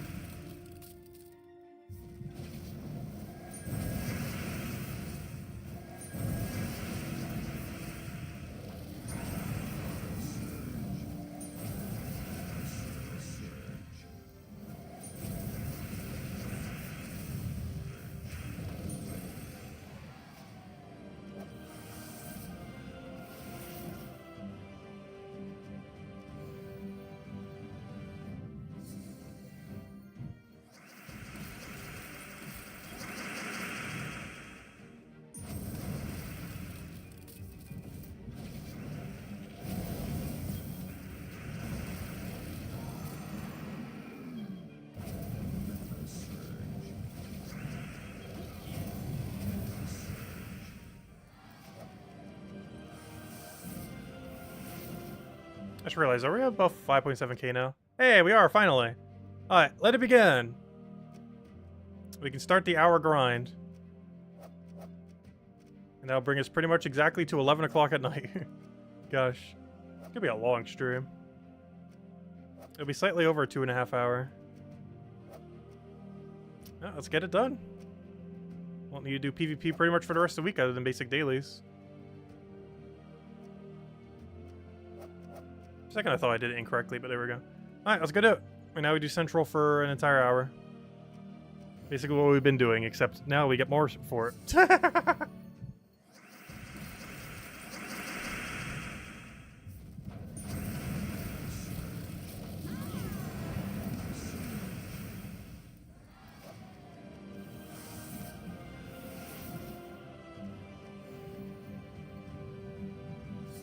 By the end of this, we should have a little over 15,000, which would put us in first place on our PvP leaderboard. Which, of course, is the goal of doing this extra hour every week. With how little a lot of people play PvP due to how the current state of it. Normally an entire hour like this gets us all the way to where we need to be. Which is convenient. Because it's basically a deep book for 1 hour of extra PvP. Which is really good value.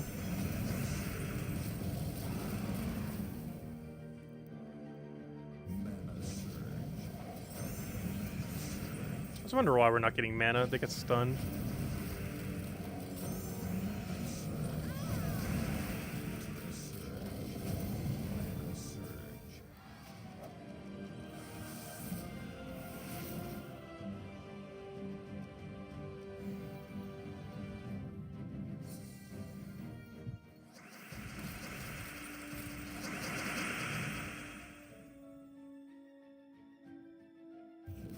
I should take a green over there.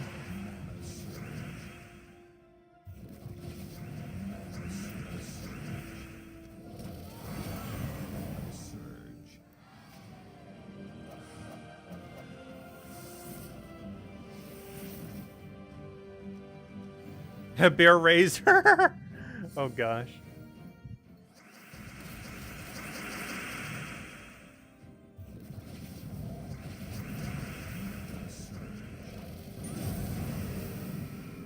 I don't think I've ever played a game in that genre.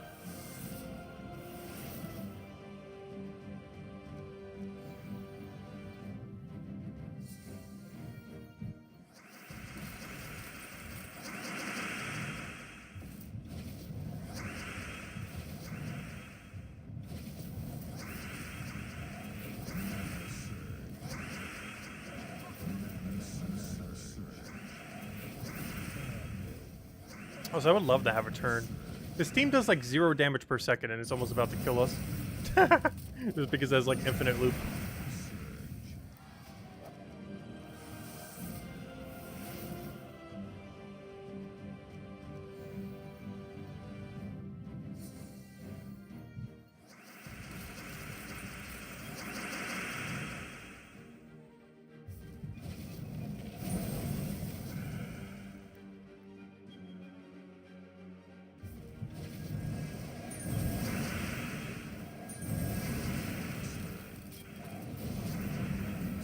I know my damage source. Whatever shall we do? So we only have like 3 more. Well, technically 2 more.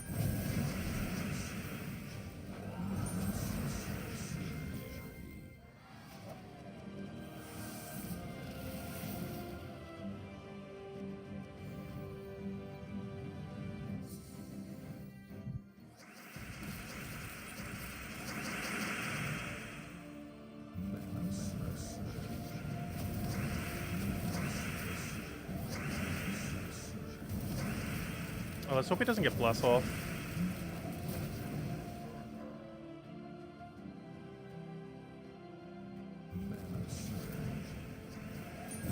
Oh no, he got bless off. I didn't want to have to deal with Submerge. Since he only has 1 left, it's not gonna be that big a deal.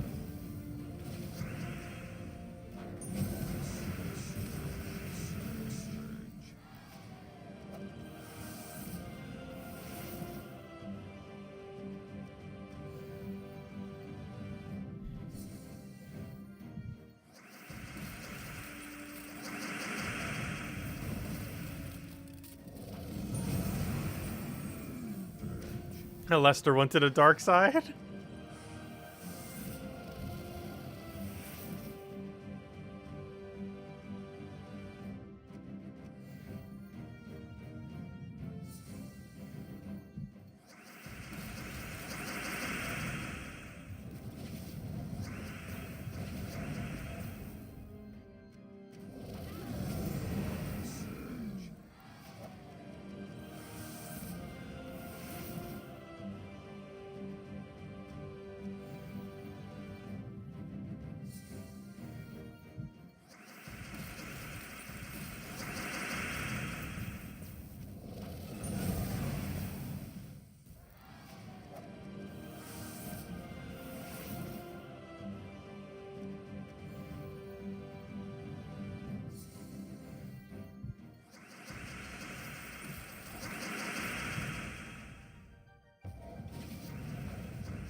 Yes, as Sani mentioned, definitely for leave a like in a stream. Helps a lot and is greatly appreciated.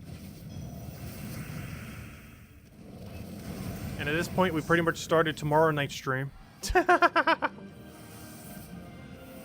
still going for almost another hour. Not quite, a little less than an hour. There's a good chance I won't be around tomorrow. I might be, but probably won't be. Let the draw rest for a day.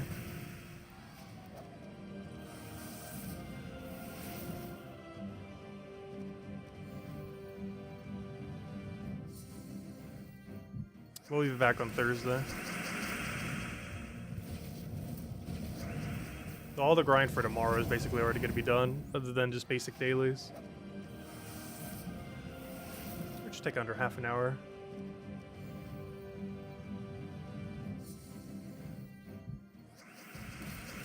Probably even less than that, because we only have pet rescue tomorrow.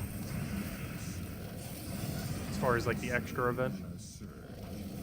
It's a pet I'm pretty sure I already have max.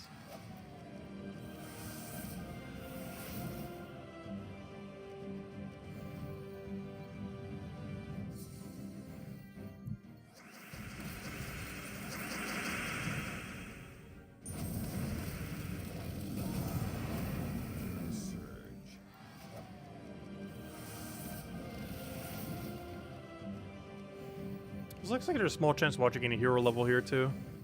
Slowly but surely, we're working our level up. What was the goal for this year? I guess it was 1969. That's probably our goal. And then next year's goal would be 2025 and 2025.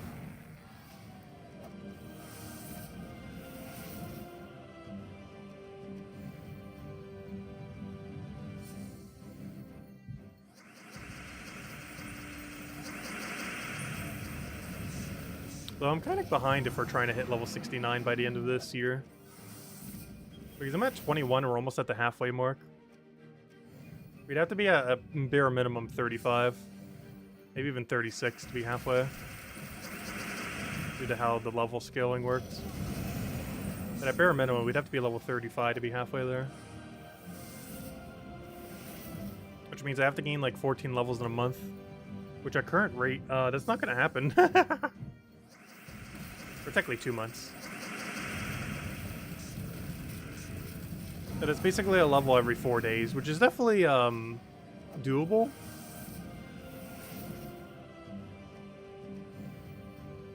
Though our current rate of gaining XP is slower than that.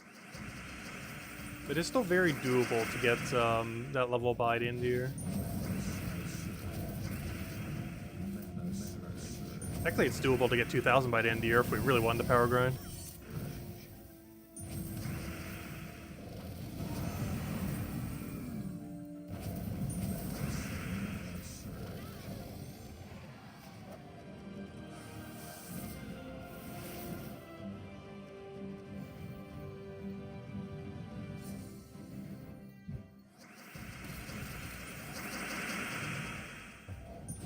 So at current rate of our leveling, we'd hit about level 1950 by the end of the year.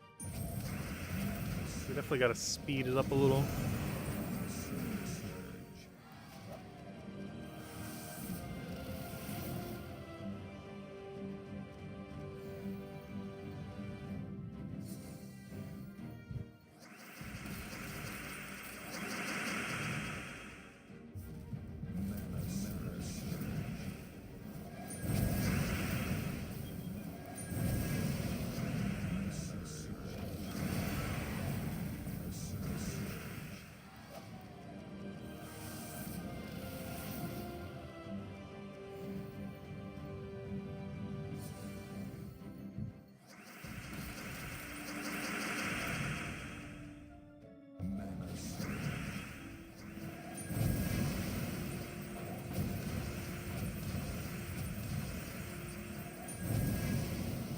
Oh, it's our turn.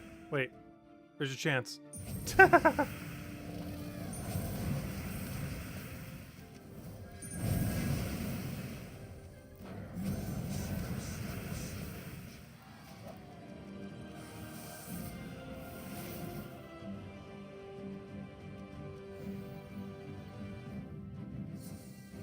There's only a Zolgoth team for 90? Oh, we should be taking this one. This is a free fight and it's 90 points. I say that, he'll probably Zolgoth us and we auto die. There we go.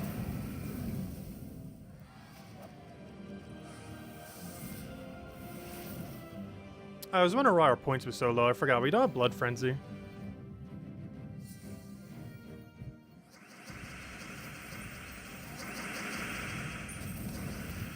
Because I was expecting to get like a 200 something for that, but I forgot we're not getting double. So it was a 117.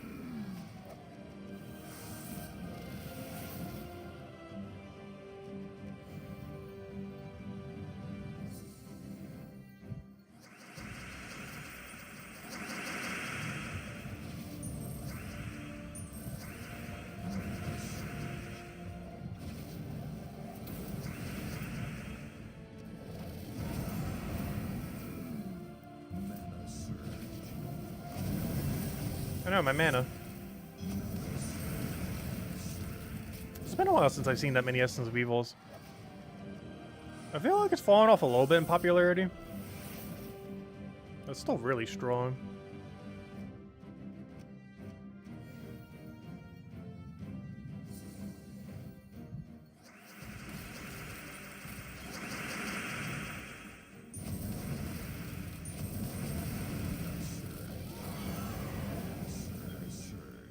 But like many things, Stellaryx is stronger.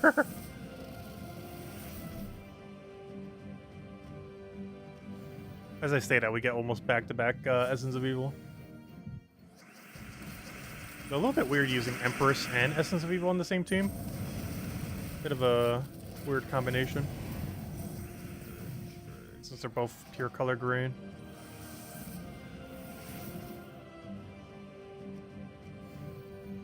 Oh, so that's a sign he probably doesn't have a third Takshaka. Because 3 Takshaka is definitely better than 2 Takshaka with the Empress.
Alright, we're almost halfway through our booster. So close, yet so far. I want to say we have like 35 minutes left on it. Let's go check our progress. We're almost at the halfway mark. Take a quick peek. Oh no, we're only at the 1/3 mark. And it looks like we got 2,000 points since then, which means we'll get about 8,000 points in total. So 6,000 more, which means our end goal will be around 17,000, give or take 1,000. That's not too bad. And over the rest of the week, we'll get like 20,000 something. But yeah, by the end of this night, we'll have 16 to 18,000.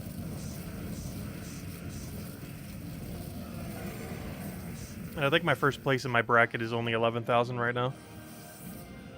So regardless, even the lower range of that will be first place, so that's solid. And hopefully I'll stay that way.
At some point we'll get a turn.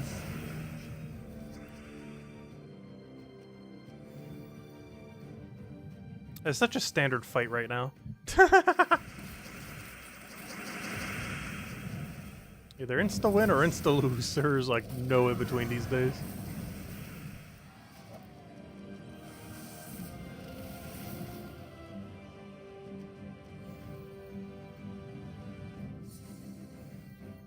I'm curious how broken the new alliance system will be in next patch. Because if it's anything like the current state of PvP, I can't imagine it being even remotely balanced.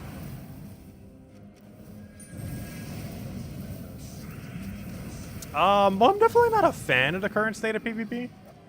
But I am a fan of the rewards that you get from doing the current state of PvP. For doing PvP for like 2 to 3 hours a week, we get an entire deed book. As well as all the other loot along the way. Technically 2 entire deed books. Because you get one for 6,500 and then another one for leaderboard. So it's basically a deed book every 2 hours. Which is absurdly good value. Like if you did that infinitely, you would do that like literally for tens of hours on end. Unfortunately, there's a cap to how much you could do it for PvP. Of 2 per week, basically. But if there was a thing that you could farm infinitely in the game where you'd get a deed book for once every 2 hours, you would do that until you have every kingdom max. And that's basically what PvP is now, though it's capped at 2 per week.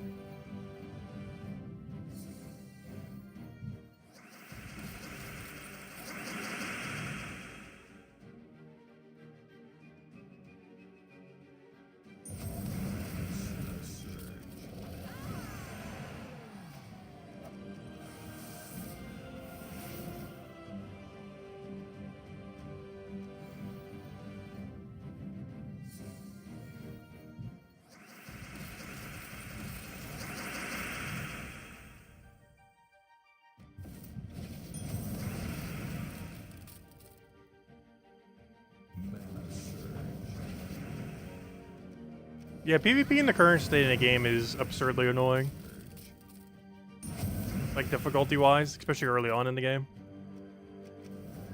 But the payout for it's actually one of the highest paid out game modes in the game right now. For a relatively short amount of time, too.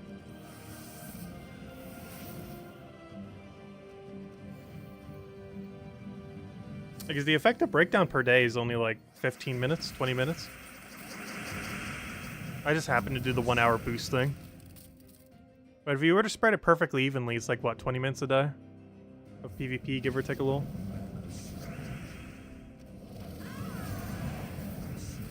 In order to get effectively 2 deed books. well as a few other loots.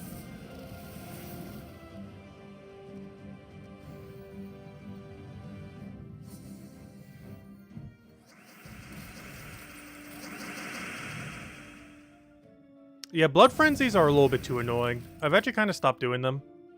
Even though the double points is still more points per hour than what we're doing now. It's just so annoying to deal with. Because not only does it take longer for you to kill them, but if they even attempt to try to kill you, you just auto-die. Like, it doesn't even matter if they miss, they're just gonna two-shot you anyways.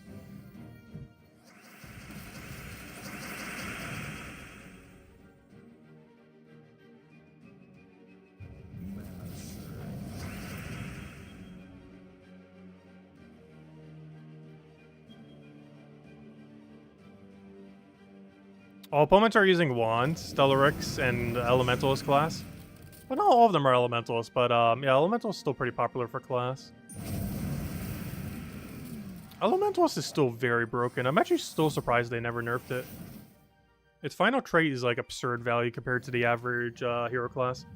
Personally, I'm perfectly fine with them never nerfing Elementalist. The problem is they need to bring every other hero class to be similar value to what Elementalist is. Like, there are quite literally hero classes that are like 50% chance to stun one enemy per turn. Not even guaranteed, just a percent chance. And then there's Elementalist, which does per extra turn stun, and freeze, and burn, and entangle. And it's guaranteed.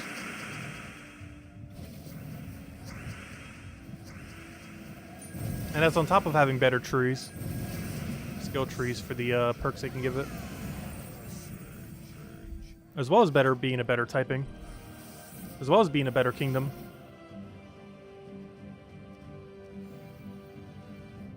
Pretty sure the weapon's even better, though that one's not that relevant.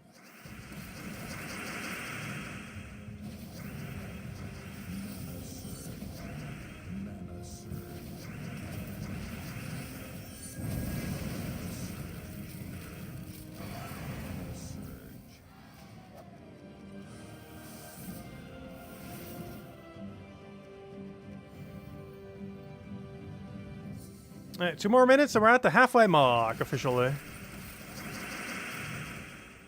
We're halfway there. I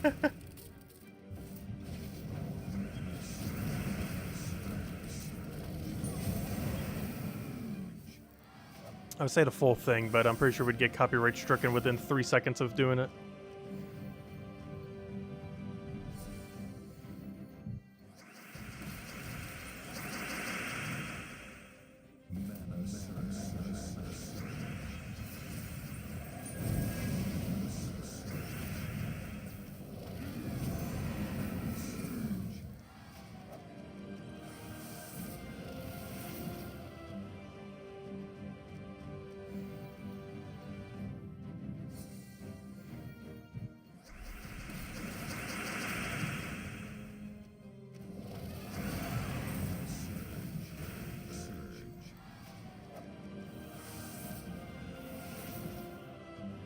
No, I have no clue who sang that song. Like, I'm not even sure if the person you said is actually legitimate. Or if that actually is. But yeah, I have not the slightest clue who sang that song. I just know the song.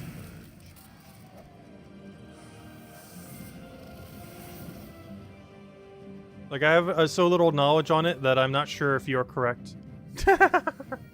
The Bon Jovi does sound like it's correct.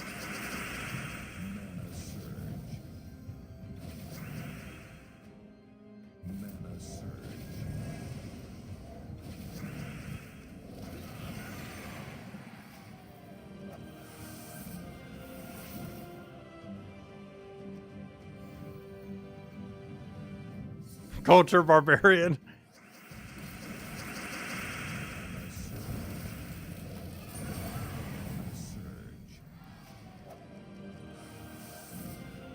Oh, we actually are going to gain that level tonight. Nice. Because we still have a half an hour of this.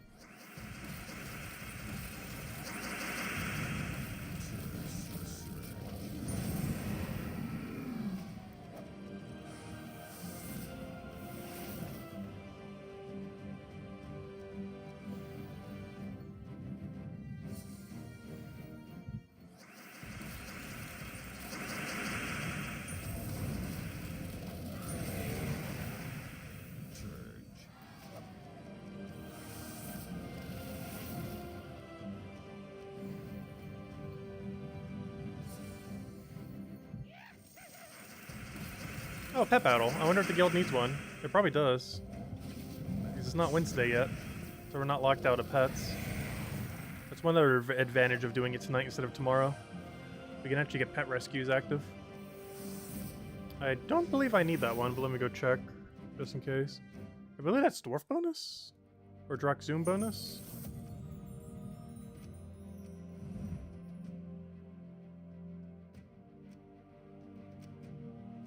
Yeah, it's Dwarf. That's what I thought.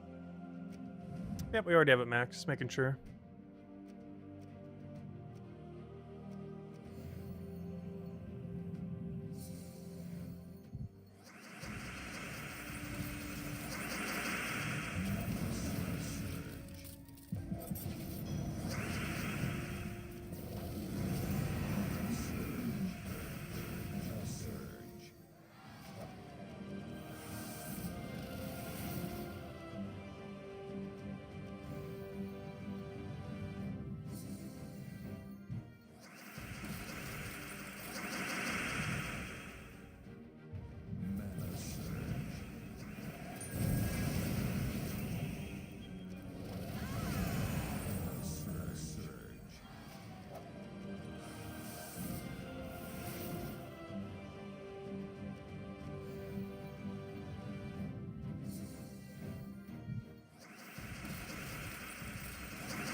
Catch you later, Chad. Have a good night. Thanks for stopping by.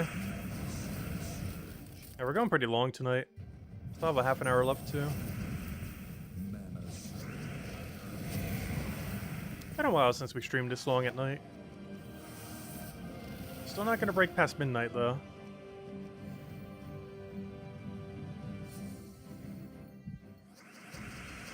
Oh, we're gonna get pretty close.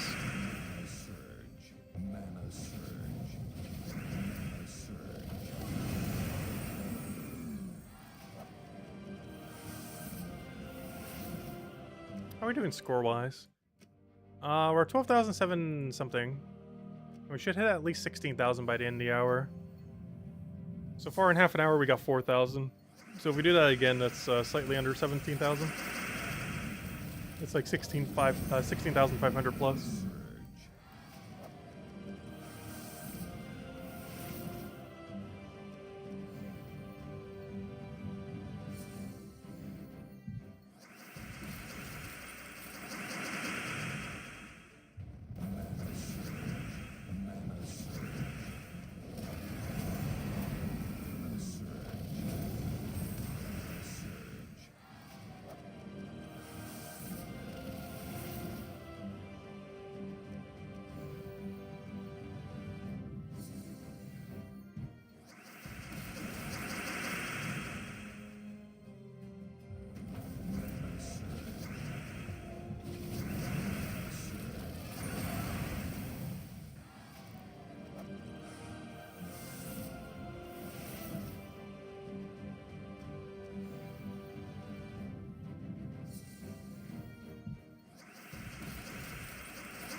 Yeah, Isabeau's normally up really late.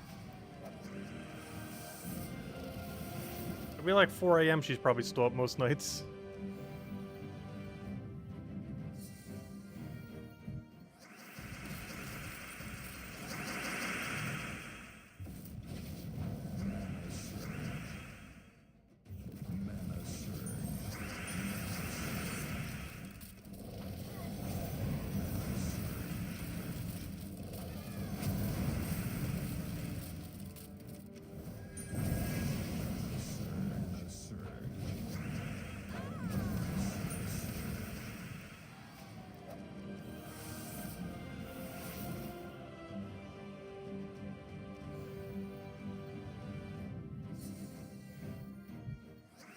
You stay up at least until 7 a.m. the next day, oh gosh.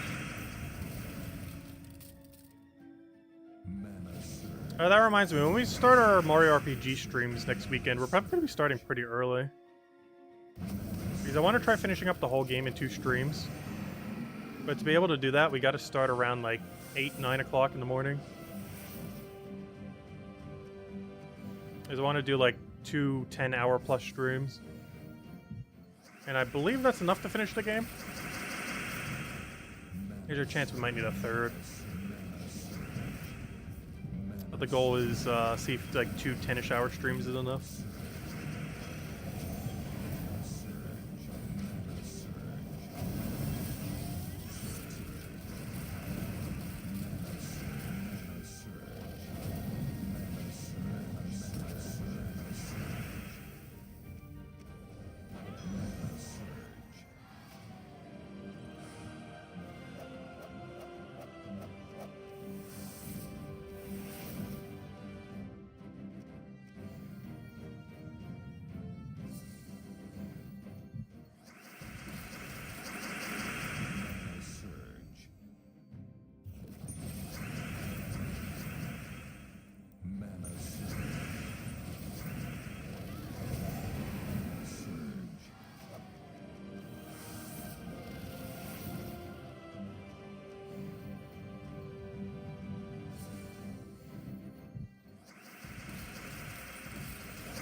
$6:90 a.m. Oh gosh. Hello, Shredder. Welcome, welcome. You hope you're not late. Nope. We're still around for another 20 minutes. Very long stream tonight. Well, compared to normal. Well, it's because I'm probably not streaming tomorrow night due to getting a tooth pulled. Let the jaw rest.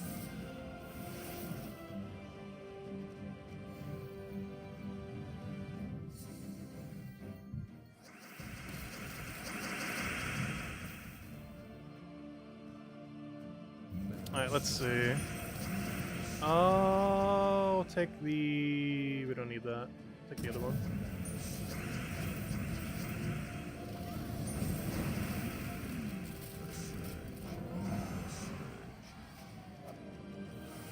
We're almost at the next level. We're like 7 more fights since we have double XP.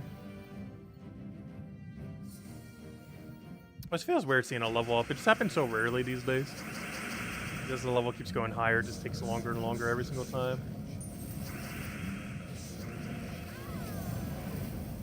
Oh, gosh, I need to stretch. Oh, also, I got like a fresh water at the start of the stream. I proceeded to drink none of it.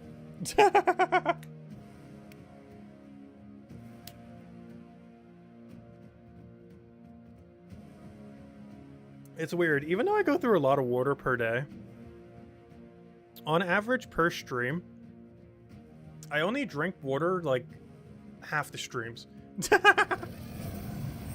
Like, I'll get a fresh water every single stream, and only half the time does it ever get open. I don't like having the option.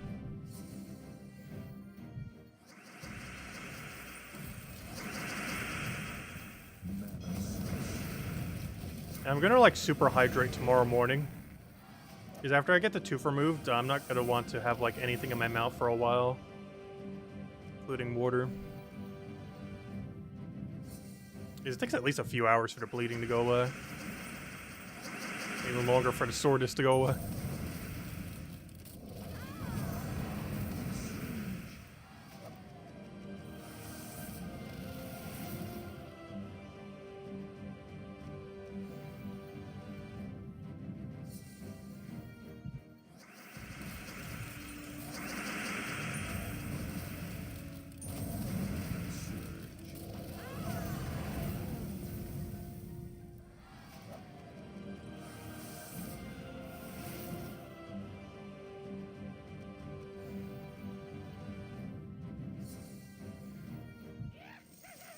Ah, another pet. Unfortunately, we already triggered a pet. Gosh, we've been grinding this so long, we've already triggered another pet.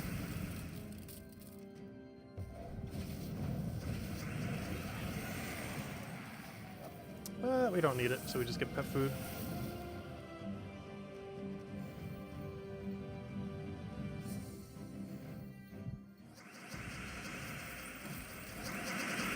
Get it does really cool as well.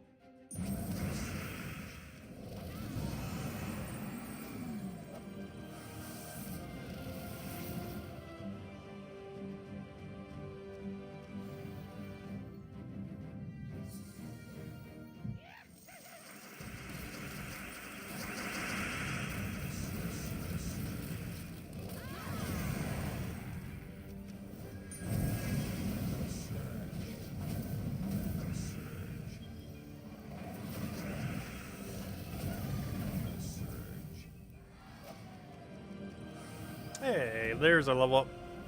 Right in the purple you go.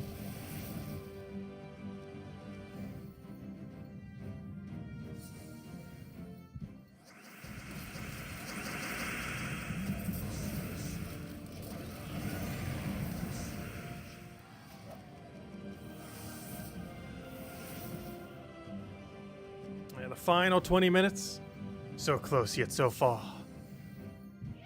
Minutes are ticking down. I should have put up a timer in the corner.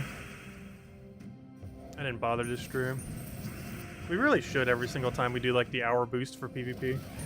The only reason I always do it for Vault event weekends is because it's really important that you have a timer so you can get double loot from the final fight. Whereas having a timer for this doesn't really make that big a deal. If we do a few battles extra, it's not really like doing anything. Whereas getting it on the exact correct battle for something like Vault event weekend is very important for extra loot. Which is why I normally don't bother using a timer for this, because the exact time doesn't really matter that much. Drink 6 to 9 glasses of water today, or per day. I'd say on average these days I probably go through like 3 water bottles. How many milliliters is this? Actually, how many liters is it? Well, I guess milliliters is the conversion into liter. I think it's 500 ml. Yeah, it's 500 ml, so it's 1.5 liters a day. Is about how much I drink these days. Sometimes 2. Which is weird to think about. Because, well, I don't pick them up anymore. Like, if I think of like a 2 liter of soda compared to a 2 liter of water, I don't think I've ever had 2 liter of soda in a day. That'd be very unhealthy anyways. Whereas my average water consumption is like 2 liter, but it doesn't feel like when you drink them from like the smaller bottles that you're drinking like a 2 liter amount.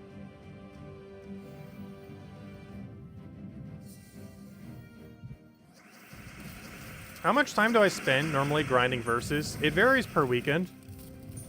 But I would say on average for a weekend it's probably about a dozen hours.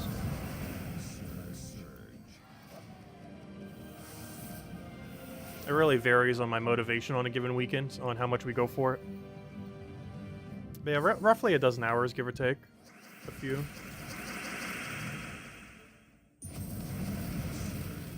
Like, my average Vault weekend grind's probably closer to like 20-ish hours.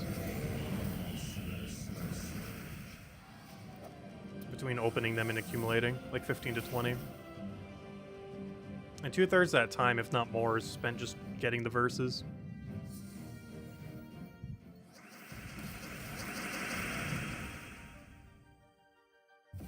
Incorporated drinking game into Cindy's stream.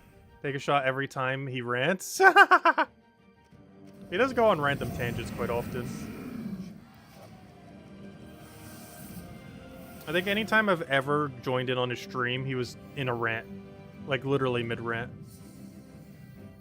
I don't think I've ever entered his stream where he wasn't mid-rant.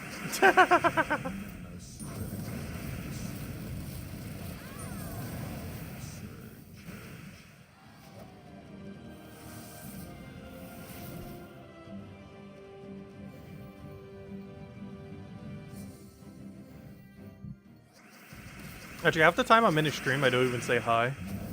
Because he's so busy ranting, I don't want to, like, interrupt.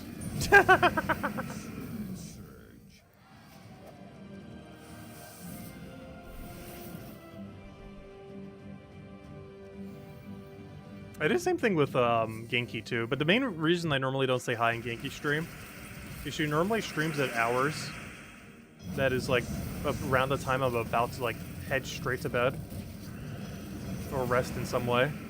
So I don't want to say hi and then have to leave like literally a minute later. Because then she'll ask some follow-up question, it'll be weird because I'm already gone. Like half the time I poke my head into Genki stream as well, probably even more than half. I never actually even say hi. Because by the time I do and get a response, I'm probably already going to be off the stream. She normally streams around an hour where I'm like just about to head to bed.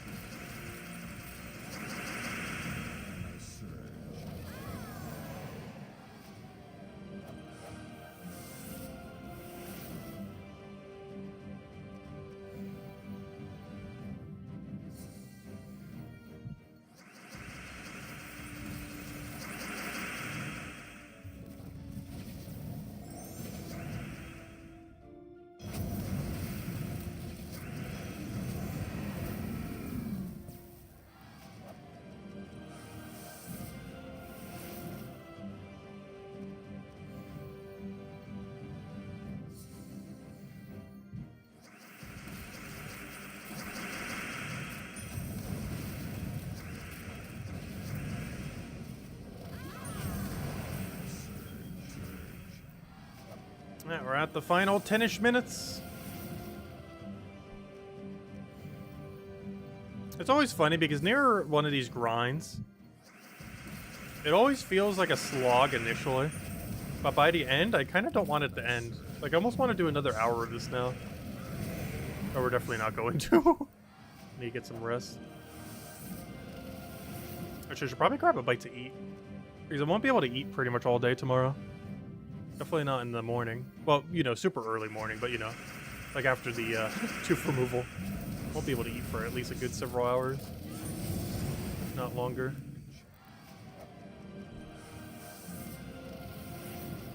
Also, it's gonna be annoying too. I gotta get the numb thing again. I really hate those like numbing needles.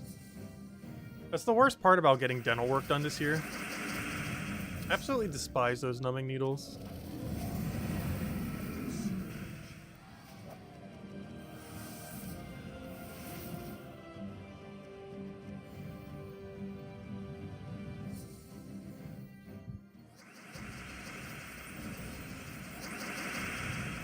Yeah, everything should go pretty well tomorrow. I hope so. Still not sure how much it's gonna cost. I assume just a couple hundred. And hopefully that should maybe be the last medical expense I need for dental this year. The only other thing I might need is there is one singular tooth that might need a root canal. And I think that's almost like $1,000, which is kind of insane.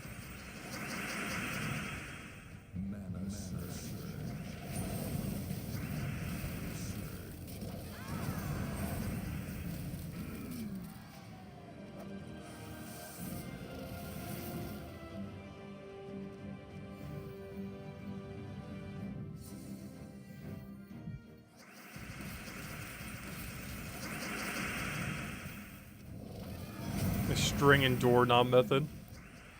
Honestly, that probably wouldn't even work because of how chipped the tooth is. Because one of those back flatter ones, but it's also a chipped tooth.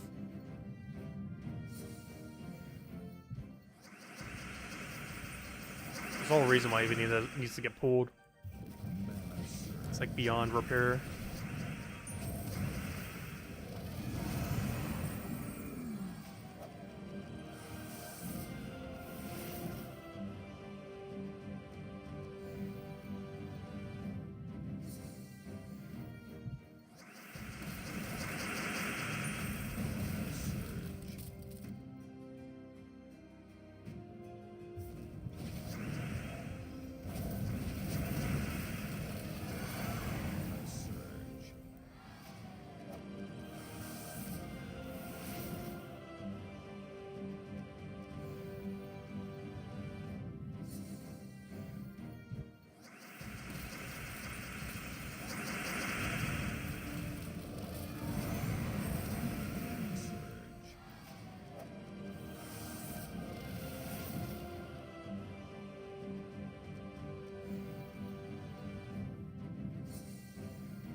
No, we'll take the middle one. Honestly, we should stop taking the 1 trophy one so often. Because we only get 1 trophy each time instead of like 2 or 3. I'm just trying to mostly avoid Stellarex teams. And the easiest way, generally speaking, to do that quickly is just take whatever the first battle is.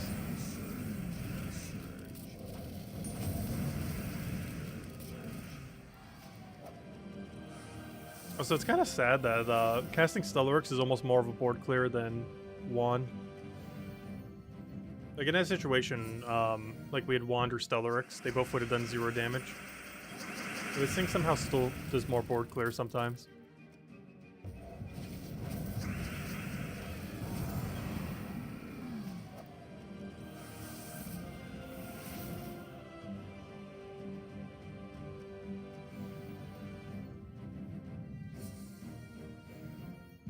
Oh, so Borealis with Zolgov. I haven't seen that in a while, gosh. That's a team. The main strategy there is Zolgov does 4 times freeze. And then you have triple damage off of Borealis. The reason that's generally never done is because Hero also has triple damage. And it normally works out better using triple damage Hero than it is triple damage Borealis. But that's kind of interesting to see though. Because that's something you don't see too often.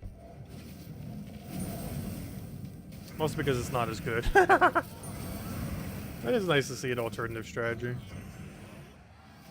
It's been one that's been around for a while. It's just triple damage burning heroes has always been just pretty much definitively better.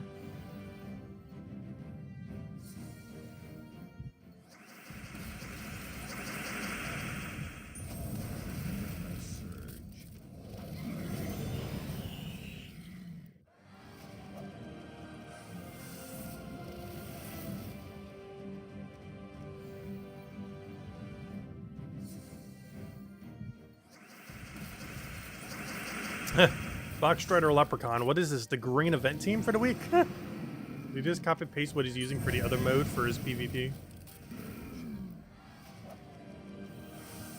It's kind of funny to see.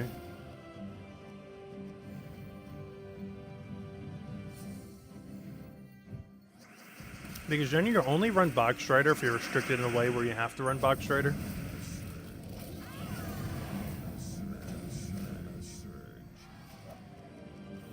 Not that the troop is bad, it just Thrall better.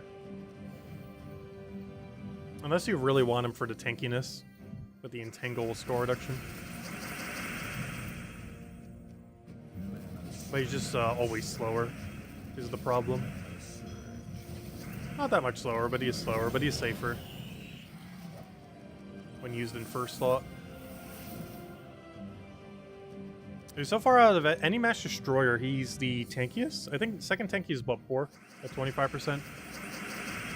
And everything else is pretty much has no tankability at all, other than just standard stats.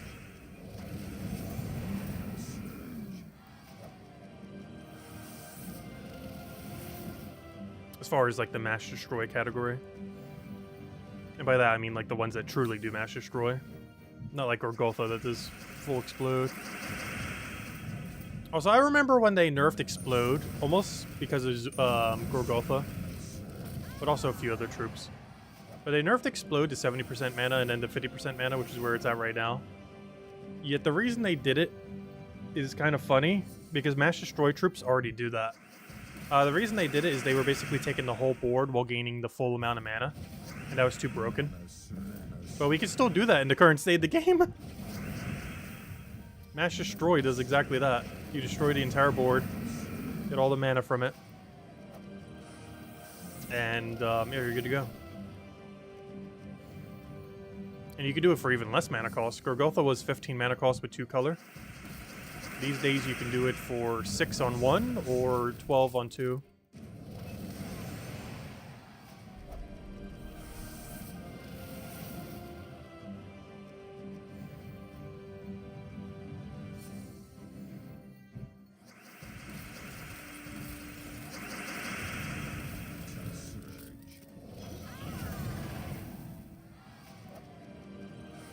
How many points do I think we got this hour? I want to say we're at like 17,000.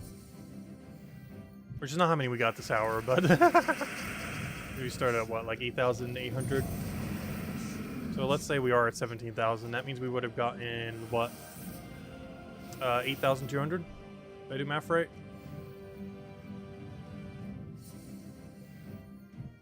I think we did. Or is that 9,200? Oh no, I can't math this late at night. It's some number out of some number. Which means, wow, less than 10,000. That's not ideal. In all fairness, we didn't do Blood Frenzy. If it was Blood Frenzy, we'd easily hit over 10,000 an hour. But for our sanity's way better doing these. It's a lot less annoying doing these. Even though the rate of VP is actually slightly slower.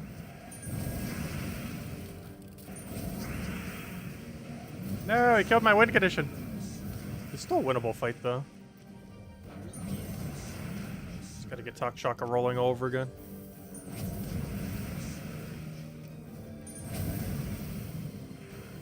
What a weird battle, but we did win. He almost just solo Catherics our whole team. I think that was his only damage source.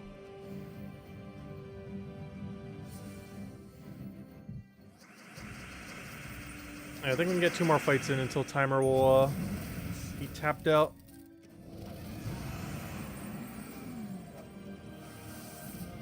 Maybe 3 more fights. They're going pretty quick.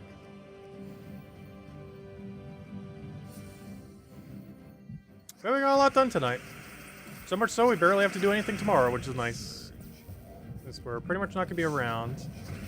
We're just going to do like super bare minimum. Get all the PvP minimums in. All the basic dailies. That's basically it. Because I'm stalling under Spire. I might even stall the ward event.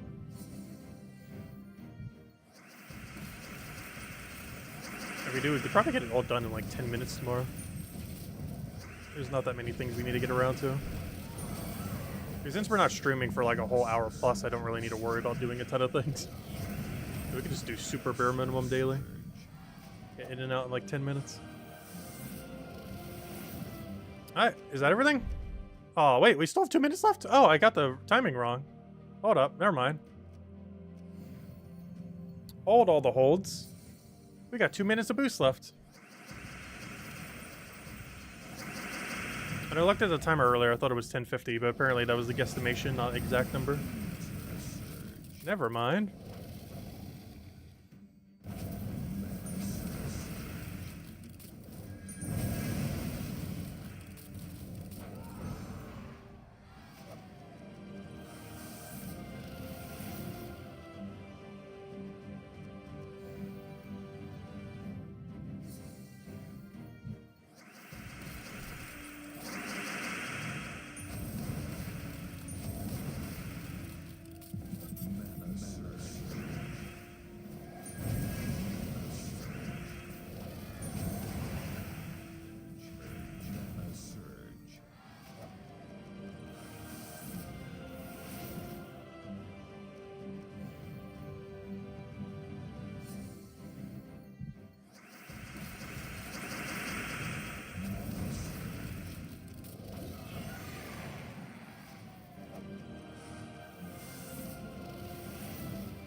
Yeah, 2 more fights, and we'll take the bigger fight for the last one.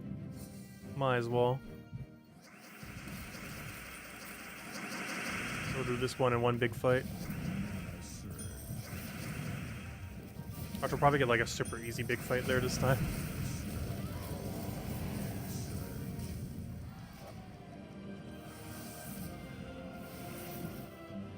Takshaka build.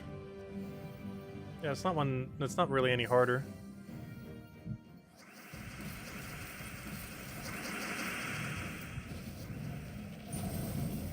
I say that as he's about to like infinite Catharix us.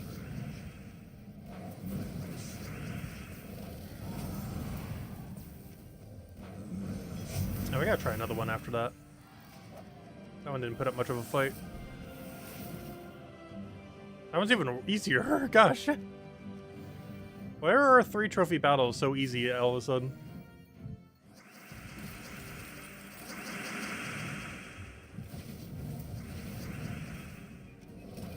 Oh, he's using the new mythic. I didn't even think about that, but yeah, he's purely built around the new mythic. He was messing around with it for fun. I assume for fun, because someone at that level would probably have a better team than that. Yeah, he's testing out the new mythic. Nice to see someone actually using it, if nothing else. Oh, there we go. Alright, how far did that get us? Nice! 17,669. Of course, 69. Oh no, don't show Lester. Hide the numbers. It's probably not even here anymore. You can't possibly see it. Yeah, we finished on 69. But yeah, we were about right. We said like 16 to 18,000. We hit the higher range, though we probably did extra battle or two. Yeah, not bad. Obviously first place in our bracket. Apparently 203 overall. That's actually kind of surprising. 203 overall with that. I don't feel like we've done that much PvP. And that's already top 200 basically. Alright, there we go. Still have our buff for a little while, though I'm not going to utilize it. I need rest for tomorrow. But anyways, guys, that'll probably wrap it up for now. We will be back, I would say tomorrow, as per usual. However, there is a good chance I will not be streaming tomorrow, and we'll be back on Thursday, so 2 nights from now. We might still be streaming tomorrow, I'm not sure, but I'm probably just going to cancel just to let the jaw rest some. So if we're not here tomorrow night, which is very likely, yeah, we're just going to be on Thursday instead. Same time as usual. 8 p.m. Eastern Standard Time, 3 hours prior to now tomorrow on Thursday. And we'll go from there. Anyways, guys, have a wonderful week. I'll see you guys in 2 days. And goodbye, everyone. Thanks for watching.